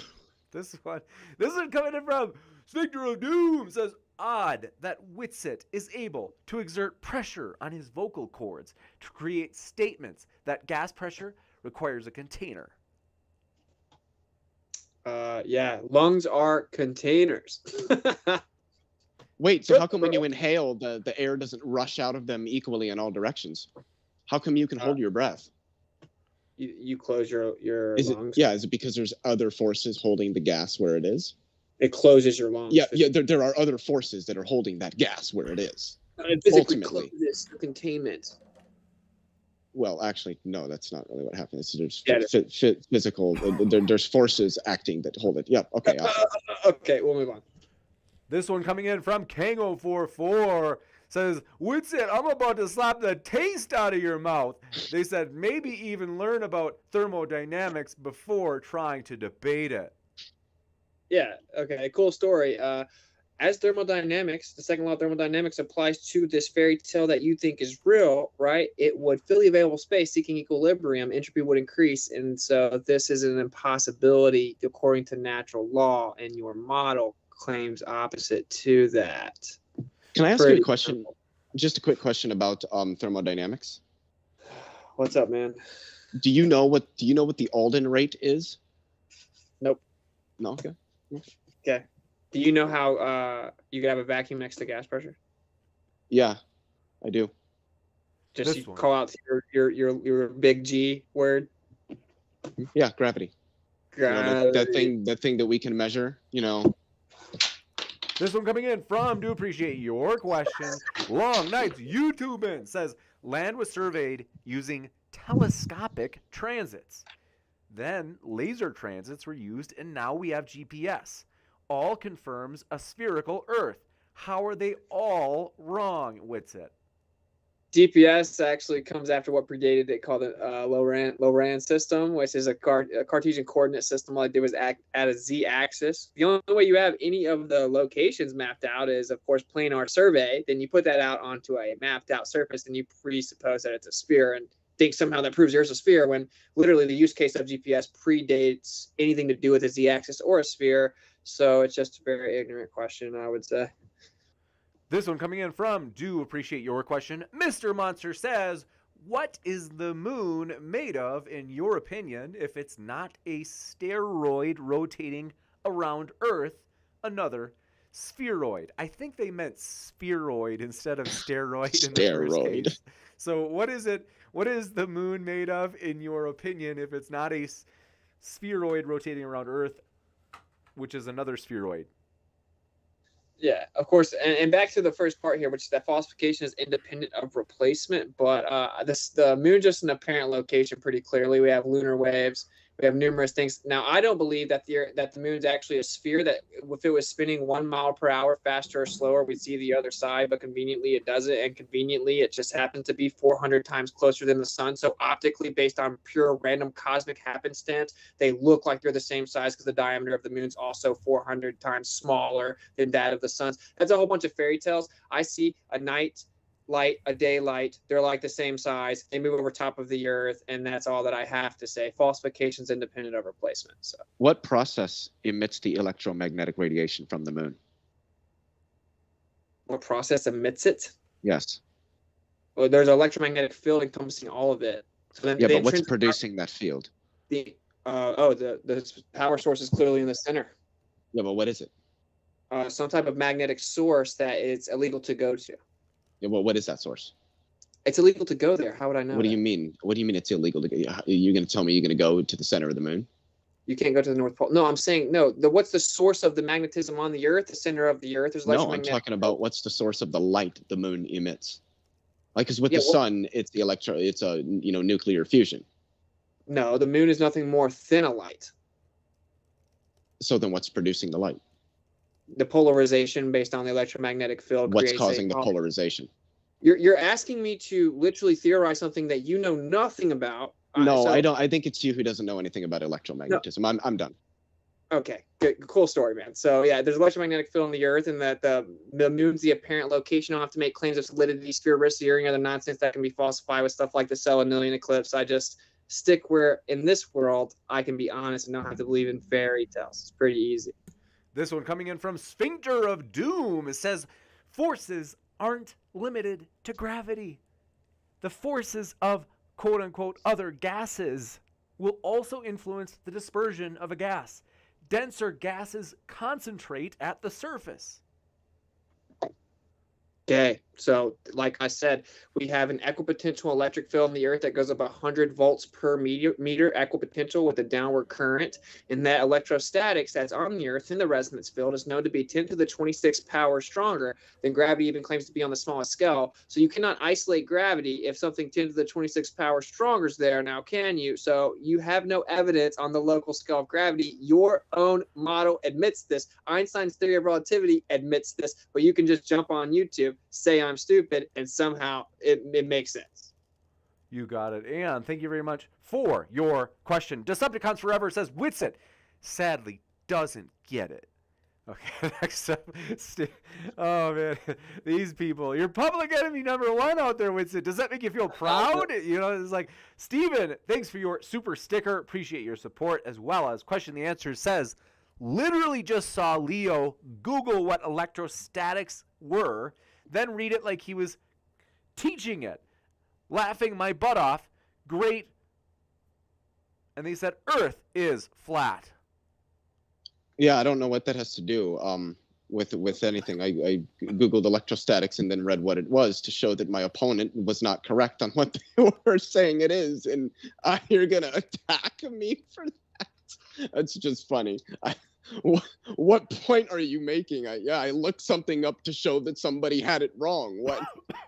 Well, they technically, I censored it a little bit. So they said, then read it like he was condescendingly teaching it, as if you knew it beforehand, I think is what they're saying. Static. I did say what it was before I looked it up and then read the actual technical definition. It's the study of static electric fields. This one coming in from Surgeon General says, hashtag beta bits, make the world go round. Whoops, wrong chat. Thanks for your support. That's right, we do have a Twitch chat, folks. And I will throw that in the old live chat for you in case you happen to prefer that more. And thanks very much for your question. Sphincter of Doom says, I don't think I've heard one argument for why the Earth was flat from Whitsitt, only that it isn't spherical. If so, he's engaging in a false dichotomy. Oh, well, in my opener, I very clearly gave you evidence that the Earth is flat. We shoot radio waves over 10,000 miles with no physical Earth obstruction. Sextants have been used for hundreds of years and can successfully navigate hundreds of miles using celestial objects obtaining elevation angles requiring a horizontal, which is impossible on a globe, yet they still work. There's 100 different proofs that the Earth is flat. I'll say it again because Globers hate it, but it doesn't change it. Falsification is independent of replacement. I feel the burden of my one positive claim that the surface is flat. Next. You can shoot radio waves on a globe Earth. This one coming in from, do appreciate it, Stupid New Year's Whore Energy says, why doesn't the angular size of the sun change throughout the day if it is small and near? And also, why am I a beta? What? Okay, we'll go ahead with the first question, though. What's it? Angular size of the sun and the moon do occasionally change. Actually, okay, have you never seen like a harvest moon? Have you never seen the moon at whenever it's rising? Have you never seen the sun when it rises and sets? There's not much angular size change difference in apparent location. We don't even know what medium it's in. And there is an angular size change throughout the year as well. So, yeah, we actually do see it change. So how does that work on your model? This one coming in from Question the Answers. Says, humbly ask the creator of this world to open your heart and mind to, quote, in all caps, the truth, and then actively seek it instead of endless ridicule. Earth, and then in all caps, is level. Level just means flat, eh? There is no creator of the world. Shocker. This one coming in from Pineapple Platypotamus. Which one of you practices forgiveness the most? Juicy personal question. How could either one of us have a spectrum of that? I don't know this guy. I don't know what that means. Let's see. I'm curious in your personal philosophies because it's such a fun. I think it's an interesting question. Maybe it's because I'm in psychology, but do you hold forgiveness as a personal value on a scale of 1 to 10? Are you guys willing to say? I guess I would probably say yeah. I guess I don't use the word forgiveness. But I am one of those people that kind of, if somebody does something to me, usually I'll just move on. Oh yeah. Get on with my life. Philosophically, I would say yeah, it is very important. I would say 10 because it actually will it'll manifest problems personally, right? So I would say yeah, it's important to forgive people. Juicy. This is the one time where I have to be able to see, because I think people have heard me preach the idea of forgiveness before. One, in the sense of you're definitely not, well, I can't. But one thing I heard interesting, I read this the other day, is that, any time that you're using while trying to quote unquote get back at somebody is like a waste of time in the sense that you could be using it to put yourself in a better position, like working on developing your own new skills or meeting new people or making new relationships, whatever it is. It's something interesting to consider. T Fish says, Leo, stop laughing. Witsit took you to the cleaners. I guess I'm a dirty boy and I need to be cleaned, what with all my talk of these crazy ideas like gravity, things falling down. We're all out here flying around. What are you talking about? Einstein ain't going to get me with his convoluted ideas. You got it. And Huge R's says, Witsit, why can I see the South Celestial Pole any clear night from my home in Australia? How can there be two celestial poles on flat Earth? There isn't a celestial pole. So, all you're doing is listen very carefully. All the stars in the sky, all of them, they all go east to west. Clockwise and counterclockwise are nothing more than apparent locations or apparent rotations. They're not the same as actual directions. So there's the answer. You're conflating the two. Juicy. This one coming in from, do appreciate it. One second, loading. You guys remember when we were at the library the last 2 nights? I'm so glad to be home. Warren Evans says, according to thermodynamics, contained pressurized systems should have equal pressure everywhere. Why doesn't the Earth have equal pressure if it's contained? Yeah, it's a closed dynamic system. There's a constant fluctuation of temperatures everywhere, as are electromagnetic energies, etc.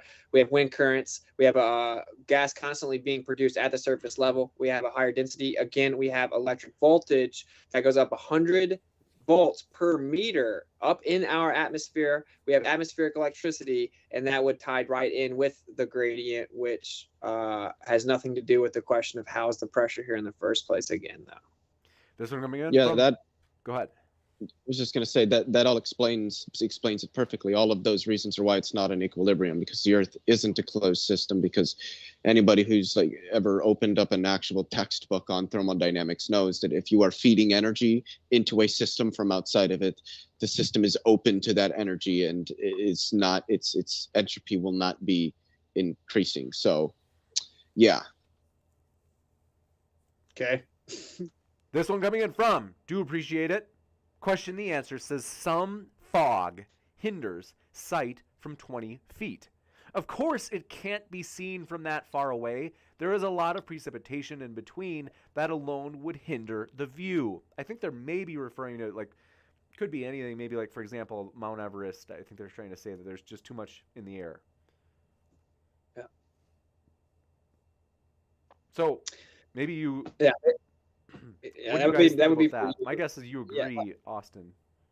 Yeah, like basically when you bring up, you said that I should see Mount Everest across the world if it's flat. He's saying no. I mean, fog alone or something like in the air, density of the atmosphere itself wouldn't allow you to see that. But what if there was no fog? Well, what if there was no atmosphere? That's your question. What if there was no? Well, no, is that what I asked? I asked what if there was no fog? There'd still be density of air. So. Okay, so you can't look through infinite distances of... Are you saying Mount Everest is infinitely far away? I'm saying you can't look through the air forever. So Mount Everest is forever away? No, it doesn't have to be. Okay, so then we would only be seeing a finite distance to Mount Everest. Yeah. Why can't we? Whenever it's really humid in Florida, you can't see 3 miles away, bud. Yeah, but what if there is no humidity? What if there is no humidity? Yeah, what if there wasn't enough humidity to obstruct your vision? There's still a compilation of a dense medium, and it's denser lower to the surface, so you can't see through a compilation of denser lower to the surface. Yeah. Why? Because I already told you about the voltage potential, and you still don't get it. Has nothing to do with it. Really? So there's not a downward current on the Earth in the electric field?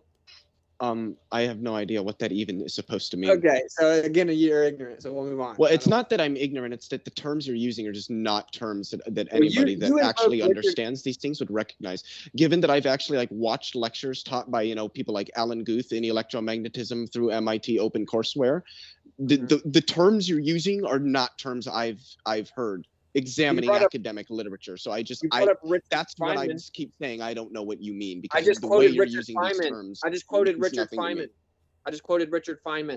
Quotes aren't arguments.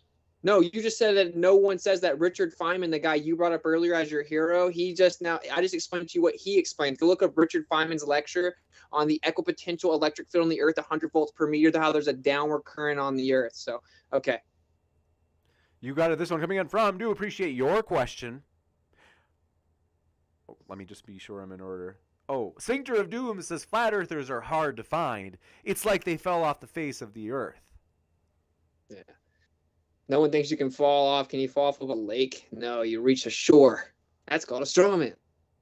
Juicy, this one coming in from King Conquest says, Austin's character depends on his strong attitude. You have to say silly things with conviction to be relevant, or else you'll just be dismissed. I think this is a personal attack on you, Austin. Is that what it is? No way. No, they love me, man. This guy secretly loves me, James, and watches all my YouTube streams. I'm not even kidding. He probably does, bro. But yeah, cool story, man. We falsified the radius. The whole model has been falsified. If that radius value is wrong, the Earth is flat. Don't make this weird. You got it. And Warren Evans says, did we read this? I think we did. According to thermodynamics, contained pressurized systems should have equal pressure everywhere. Why doesn't the Earth have equal pressure if it's contained? Once again, it's a closed dynamic system with transfer of heat constantly going on, production of gases in the gas cycle at the surface. We also have greater density at the surface based on an electric field that's equipotential 100 volts per meter all the way up. So one, Earth is an open system, unless, I mean, Austin is trying to argue that the Earth doesn't get energy from the sun. Also, I just because I was curious, I looked up this electric potential of the Earth thing, and I found out that because that's what I do. I look things up when I don't know what they are to find out what they are, and then when I find out the person is wrong, I correct them. The Earth actually has a very, very low electric potential. That's why we ground things, by touching the wire to the Earth. Okay, yeah, so the Earth typically has a neutral or negative charge on the surface, positive building up 100 volts per meter. So, thanks.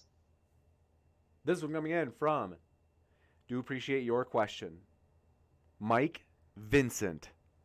I've never heard anyone say, quote, I don't know what that means, unquote, so many times in one debate.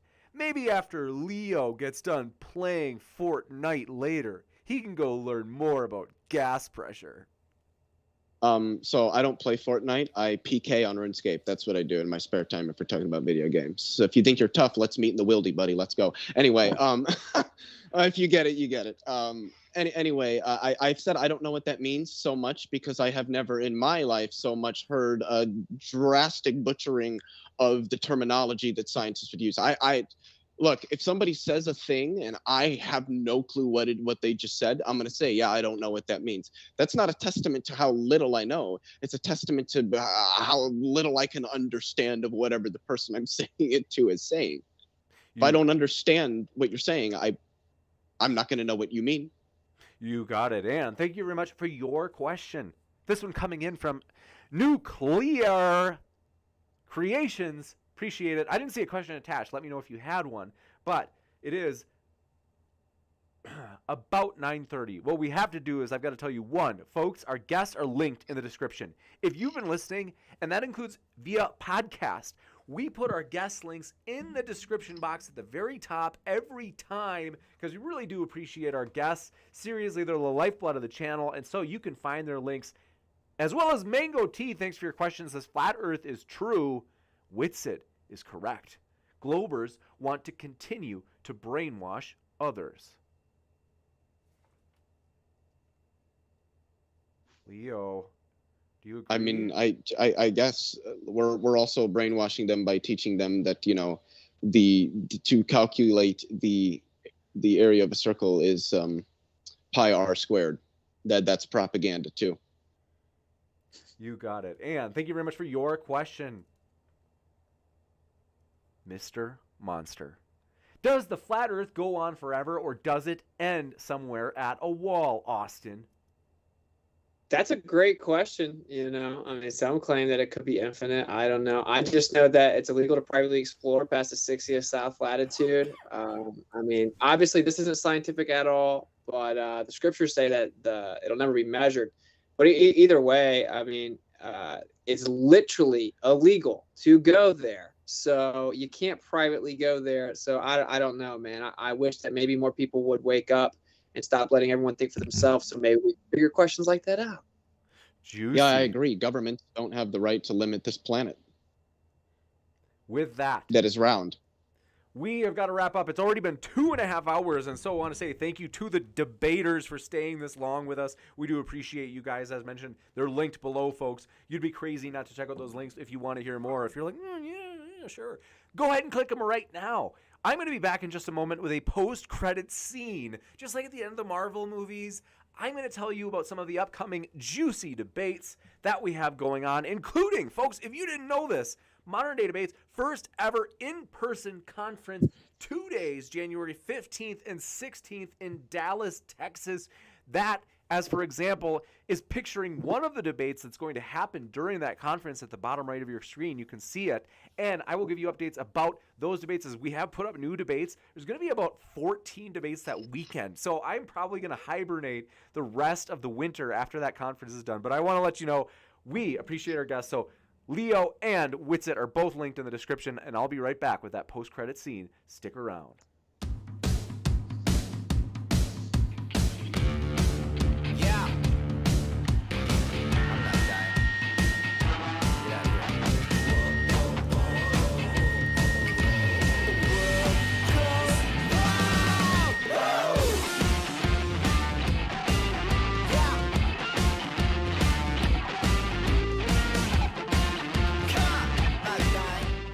Ladies and gentlemen, we are 100% thrilled. I am pumped to not be rushed tonight. The last 2 nights that we streamed, I was in the library. They're kicking me out. They're like, Jace, you got to go. It's 8 o'clock. I said, listen, we can't stop winning. We have to keep winning. And so I just wanted to keep going on with the stream forever. But I've got to tell you, my dear friends, a couple of things that I'm especially pumped about. And thanks for your last minute super chat. King Conquest. Man, I'm so sorry I did not get to read that. We just missed it as Austin just left. But I do want to say this. King Conquest, thanks for being with us, as well as T Brown, we're glad you're here. Green Bastard, good to see you there in the old chat, as well as Brassman and Drace equals love, wisdom, harmony.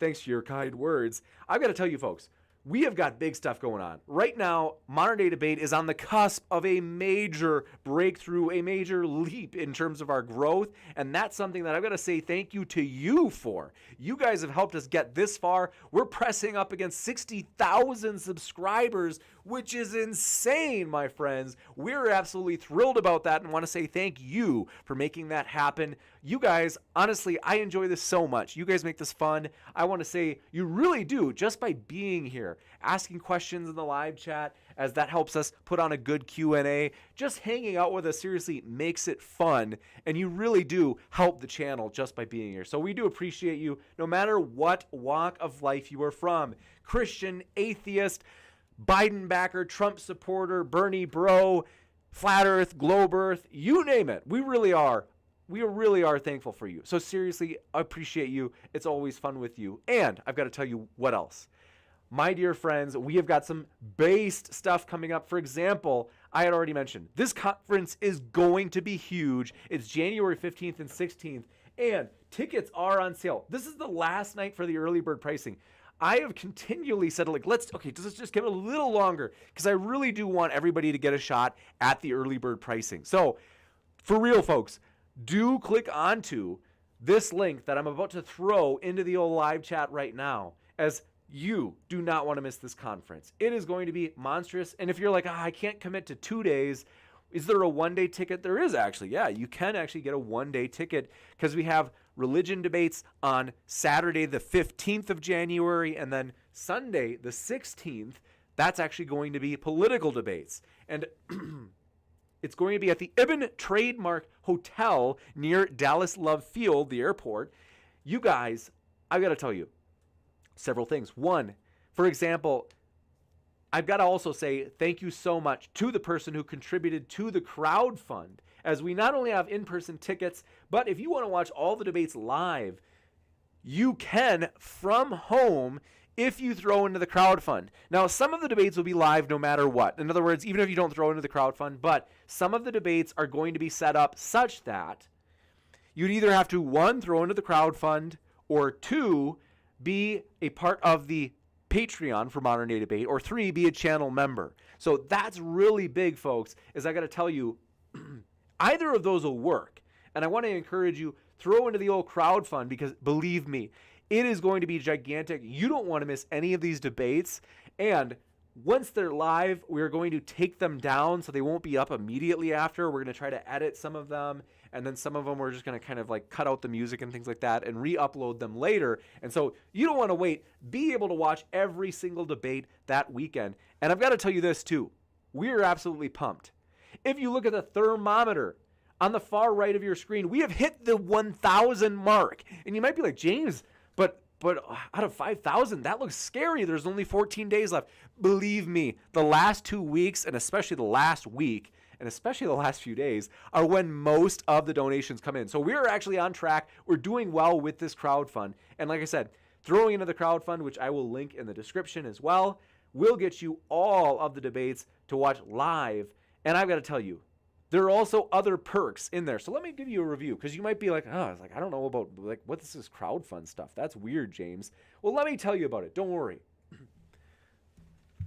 Don't worry, I'm not a ghost. I'm still here. So as you can see, my dear friends, on the screen, DebateCon is the name of our conference. It is going to be 2 days with approximately, it's going to be 10 debates. It's up to 14 debates now. So some of them, if you attend in person, you would actually watch one of 2 particular debates live. And so that's something to keep in mind. But I've got to tell you, We are using Indiegogo for this crowdfund. They are trustworthy. It's only about 5%, which isn't bad realistically. And so that way we can put more funds to the actual conference. And that's absolutely essential for us. But I want to show you, you might be like, James, how do I sign in though? Well, take a look at this.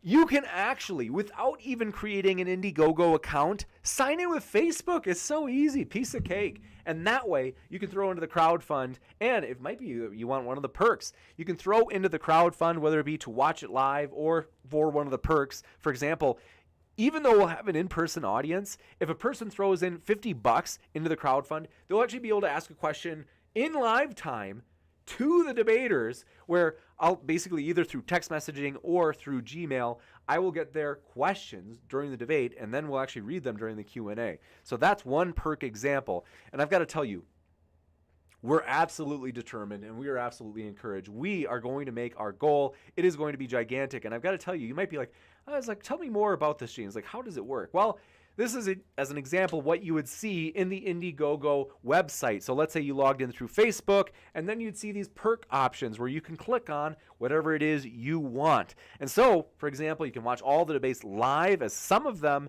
are going to be live.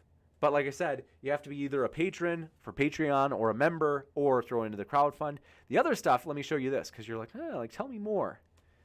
We've successfully done this before. My dear friends, this is not our first rodeo. We have made this work before, and we are confident that we can do it again. So for example, if you look at the screen right now, you will see Mike Jones and Michael Shermer. And the reason is because we did a crowdfund for that debate about a year ago. And it was a successful crowdfund where we met our goal, and it was a phenomenal debate.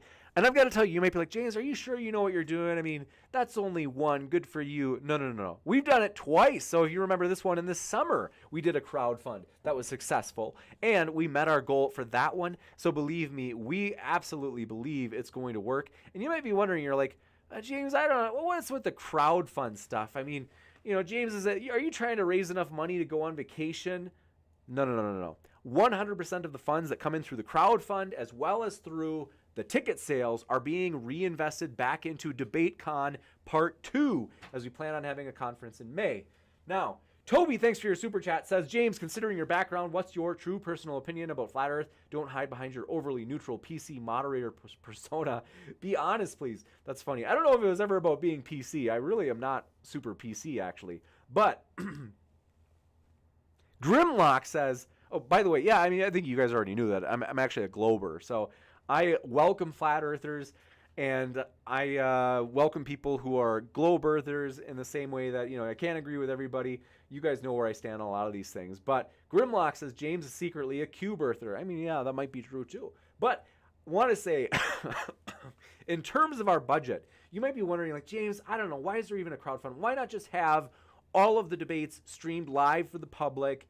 And that's just it. It's like, well, you know what? This actually helps us raise funds to cover the cost. Because you might be thinking like, oh, James, is everything free?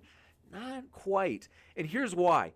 For example, and I'm not complaining. I mean, we took on this goal and this challenge, and we're taking a big leap, but we know it's going to pay off. In other words, we think that we'll be able to cover with ticket sales and the crowdfund together. I think we'll be okay. And it'll allow us to do this again in the future, because we do plan on doing another in May. But let me show you. One, on the far right side of the blue pie graph, that blue chunk is the venue itself. The venue is actually quite expensive. So it's about, on average in Dallas, it's about $4,500 per day for a venue. It is quite pricey. Second, that's the average. Speaker hotel rooms is the orange chunk on the bottom, as that obviously costs money, as we are flying in the speakers. And so for them, basically, to be not like having to jam in both of their flights on the same day and then try to debate between those flights, that would just be exhausting. We are putting the speakers up in a hotel room, and not only that, but if you look at the far right side, or I'm sorry, what I meant to say is the speaker per diem for food is the orange chunk, so we are covering their food while they're there because we appreciate them being there. None of them are actually being paid honorariums. And that might be surprising to you. A lot of people think like, oh, I bet these people just fly around for free. And it's like, well, if they're taking time from their work, they rarely do. Like, most people will want an honorarium. There were people that asked for an honorarium, and I was like, maybe we can work something out. And I was like, no. I was like, you're asking for too much, to be honest. I was like, no, it's just not going to work. And we let them go. And there's a big name person in particular. But the reason is we were like, hey, listen, we are willing to cover travel costs if the speakers are willing to come in and debate without an honorarium. And we're thankful. These speakers are awesome, because for them to only have their travel costs covered, I would say is a generous move on their part. We appreciate them. And so that's why we are covering their food, their hotel, their flights. And I've got to tell you, look at the chunk on the left side. That gray chunk is their flights. And so some people, we are thankful, some people are local, so we can actually that reminds me, I've got to book somebody's last minute flight. 2 seconds, writing this out. Book Daniel's flight. Is that, here's how this works. It is a big venture, and we really believe it's going to pay off. In particular, for example, we really believe Modern Day Debate is going to have some crazy growth. Like, I think we'll probably have a new couple of thousand subscribers within the 3-day span of the debate. Like the first day, second day, and the day after, I think we'll probably grow by about 2,000 subscribers. Which for 3 days is a massive jump for us. That's like our usual per month. So this is going to be big time, and we think that it's definitely going to help us keep growing at a faster rate in the following several months. And so we are not ashamed to say we want to grow. We don't think there's anything wrong with it. We think it's a good thing because we actually believe in our vision. Namely, we are absolutely determined to provide a level playing field so that everybody can make their case on a neutral platform like Modern Day Debate. We are absolutely determined to do that and to get people from different walks of life communicating. That's our goal at Modern Day Debate, and to do it in the most fair way possible. So our Twitter, our YouTube, as tempted as I am, I'm not really tempted with YouTube, but Twitter, sometimes I'm tempted to put a little juicy, spicy tweet out there that shows my own personal views, but I won't do it. The reason is Modern Day Debate, regardless of it being our Facebook, Twitter, YouTube, Twitch, is going to be neutral. That's something we've already decided, and that's the way it's always going to be. This channel is never going to turn into like James is going to turn this into his pushing his own views on this or that. No. This is always going to be a debate channel, and it's always going to be a platform for everybody to make their case on a level playing field in the fairest way possible as we try to get people from different walks of life talking. And Jerry Ray Sissom, thank you so much for being a subscriber with Prime. I see you there in the old Twitch chat. We appreciate you subscribing with us. Seriously, thanks for using your Amazon Prime sub on us. For real, I'm dead serious. Like, that really means a lot. And in the old YouTube chat, pumped to say hi to you, though. My dear friends, I've been going on, and I do want to say thank you so much for all of your support of the channel. I am pumped, for real. I really believe we've got a couple of people. I'm excited about this conference. It is going to be huge. Let me show you the poster, because you might be like, oh, James, like, there's a poster? What are you talking about? Oh, there is. Tapazzo did a fantastic job with this poster, and I've got to show it to you. So let me pull this up, because you might be like, like, who's all going to be there? This is big time, folks. This is not like me debating with like my Uncle Remus. Like, we're getting big time speakers. Believe me, you won't want to miss it. Let me just show you some of the debates, because you might be thinking like, like, I don't know what's all going to be there, but tell me more, James. Well, I will. So for example, here's a panel that we are planning. Destiny, Amy Newman, a surprise guest, and Xander Hall. If you look at the main page of our YouTube channel, it'll show you debates like these. We've got them all up now. And so, like I said, some of them will say you got to be there in person to watch it. That's a small percent. There's only like, oh man, I think there's only like 3 or 4 debates out of the 14 that you'd have to watch in person if you wanted to see them live. And then we're going to release those eventually on Modern Day Debate, but it's just good for you to know that. And I would encourage you, though, check out our main page. So if you just click on our little icon there under the video, it'll show you all of those debates, which is just nuts. Seriously, we are absolutely pumped for this. And we're excited to fulfill this vision, and we're thankful for the speakers in helping us do that. Now, A Little Too High says, this is honestly fun to watch and participate in. Thank you, everybody, LOL. Thank you, A Little Too High, for your support. Seriously, we appreciate you. And is it Desian Wilkes or is it Deshaun? Deshaun Wilkes, I think it is. We're glad you're here. Let me know if I pronounced it right. Heat Shield, good to see you. Thanks for being with us. And thanks for being with us, David. Pumped you made it. As well as TJB, pumped you came by. Master Optics, glad to see you back. And Huge R says, is Nathan still a Patreon member? I don't know. I honestly don't. Cranky Beast 2259. Want to buy James a new Spider-Man for his man. I don't know what that means. But Extra J, pumped to have you here, as well as Nano, pumped you are with us. And Cannabear, am I saying it right? Cannabeer? Oh, that must be it. We're pumped you are with us. Chad Nuts, glad you are with us. Nathan, thanks for dropping in. Sage, Ohio, good to see you there. And ZXCVBNM, pumped you're with us. Flat Earth Viking, thanks for coming by, as well as Crow Magnum and GG Cash, glad to see you. St. May, pumped you're with us. La Tornado, good to see you again. And Rook Chavez, good to see you, says, please hit that like button before you leave. And I do appreciate that. We appreciate that. Thank you for your support of the channel. Seriously, those are ways that you help the channel. They say it helps boost us in the algorithm, and I think there's truth to that. And we do get a lot of recommended video views. In other words, YouTube does show our videos to a lot of people. Like, they recommend them in people's, because I can see our stats. Like, they're phenomenal. We are, like, YouTube has helped us grow. That's like why we've gotten to 60,000 almost in 3 years, a little over 3 years. But it has been a fun ride, and we are excited about the future. Join us now while we're small, folks. Believe me, we are still small. We've got big things that we are planning. And the Mrs. Vader, pumped that you made it. Thanks for being with us. And Alpha 100, glad you are here. Extra J and Prof. Phil Bell, glad you came by. Thanks for being with us. Let's see here. Toby, glad you're here.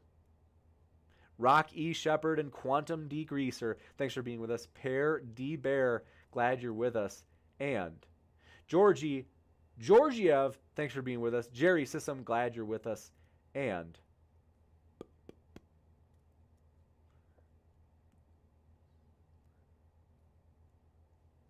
let's see here. Oliver Catwell says, I feel like you could justifiably steal the conference money, stating, quote, I told you it's debate con. I was up front the whole time. That's funny. We're excited. It's just like TwitchCon or VidCon. DebateCon is going to be monstrous. I am pumped for that. It is going to be the biggest debate conference in so long. For real. It is going to shake the foundations of the online debate world. We are absolutely serious about that. You guys, it's just going to be great. Heat Shield says you might want to tell new viewers what you're even talking about. Why should I be interested in what's going on? You should be interested, and that's a great question. You should be interested in this in-person debate conference that we have January 15th and 16th in Dallas, Texas. And you should show up live if you're anywhere near. The tickets for that are actually, oh, that's right. Let me put that in the chat again. As early bird tickets are still available, we wanted to give everybody a chance so that they weren't kind of like, oh, James, I hadn't even heard about it. Yes, we have early bird tickets. And so these are honestly dirt cheap. Like, we've looked at other debate type conferences or panel conferences, and we're like, hey, like, we're competitive here. Especially because, in my opinion, my biased opinion, we're offering a bigger lineup of better debates. And I've got to show you some of these. So I've already showed you on the bottom right. You can see that one. You're like, James, what else, though? I mean, that's just one. Is there other stuff? Here's another one. This one's going to be only in person. Grudge match between Dylan Burns and Infrared on whether or not Taiwan is a part of China. You don't want to miss that. As well as, let me pull this last one up and show you this. Joe Biden on trial. Whether or not Joe Biden has delivered well since he's become the president, that is going to be there as well. You guys, that's going to be an epic one. That's the starter for the political day, so I am pretty pumped about that. It's going to be a lot of fun. You can watch them from home, as I had mentioned, and you guys, it's going to be absolutely based and or red-pilled, as my friend Sideshow Nab would say. Nano, pumped you were with us, as well as Alpha 100 and Free Thinker, glad you were with us. Grimlock says, what about the budget for the wicked after parties where everybody gets hammered? Yeah, I actually don't have that built into the budget. So if anybody wanted to get alcohol and get crazy afterwards, we don't actually offer that. in terms of like we're not covering that. It's something that we, this is our first conference. Maybe we'll offer a free drink in the future or something, but frankly, right now it's just not in the cards. And frankly, I just feel like in the future, even though I don't want to be closed-minded, I don't really feel inclined toward doing that, just because you guys as the viewers, I think, would rather see your funds, like your contributions to the crowd fund or buying tickets, be used for getting more speakers into the next conference, because this isn't going to be our only conference. We are actually going to be doing, if this goes well, which we think it will,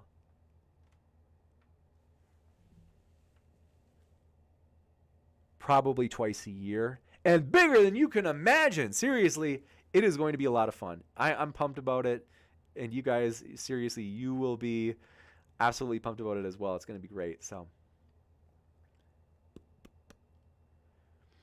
but yeah, I hadn't even got to tell you guys. How are you guys doing? Tell me how you are, because I am curious and I want to know. And I do like to get to hear like how you're actually doing rather than just me talking up here. I want to say, how are you? Nano, good to see you. Says, I want to see another T-Jump and R and Raw debate. Those are my faves. That's a based idea. I like it. Aaron's actually traveling at that time, so we didn't get him for this conference, but we do plan on getting him for the May conference. And thank you for your kind words, Georgie Georgiev. Thanks for your kind words. And thank you, Cranky Beast, for your kind words. I'm pretty sure you're still Sarah, but that's appreciated. And Alpha 100, thanks for being here. Soy boy, and that's right. Thank you for all of you who are channel members. I don't say thank you enough, seriously. Oliver Catwell, for example, thank you so much, as well as Brooke Chavis, Sideshow Nav. Thanks for your support of the channel. Seriously, there's a lot of you out there. Jared A., thank you so much for your support. You guys, I really do appreciate it. We all do. I've got to tell you, happy holidays. Like, seriously, I'm pumped for you. We're probably not going to have a debate for the next 2 nights. I'm going to take a little rest time, and I've got to recover. I'm actually a little bit sick. I'm getting better, but I am glad to get to recover the next couple of nights. We'll probably be back Sunday, and then we will... The plan is to have pretty much a debate every day leading up to the conference for the last, 10 days. And I've got to tell you, though, you guys, I love you guys. You guys are like a fam. You guys rock. It's just a blast with you guys. So, happy holidays. Happy New Year. You guys, I hope you have big plans for tomorrow night. I think I may go to sleep early because I actually am just so wiped out. This week I've been wiped out from travel and I've been wiped out from being sick. So, I actually probably going to go to bed early just so I can get up the next day and hammer away at Modern Day Debate Con. As I'm telling you guys, these debates are going to be unreal. It is going to be so fun. I am seriously just pumped. So I love you guys. Thanks for all of your support. Thanks for making this channel fun, because you guys really do. You guys make this channel awesome. And again, you don't want to miss this conference. It is going to be some top-notch, super high-quality stuff. So hit that subscribe button if you haven't already, and that notification bell. And that way, you'll always know when new debates are coming out from that conference, as well as the debates before and after that conference, because we've also got some big ones lined up for before and after, for real. We are trying to have a good synthesized schedule where it's wow, we've got some awesome stuff. Cranky Beast 2259 says I'm cranky. Good for you. And a guy 4573 says beta. Thanks for coming by. A guy. And the Zook, thanks for coming by. KLWEIN, thanks for dropping in. We're glad you were with us. And I've got to rest my voice and rest tonight. So thanks, guys. I love you guys. Seriously, it's always so hard to say goodbye because I just enjoy this. So thanks, everybody. Looking forward to seeing you on the next debate. And have a great rest of your night.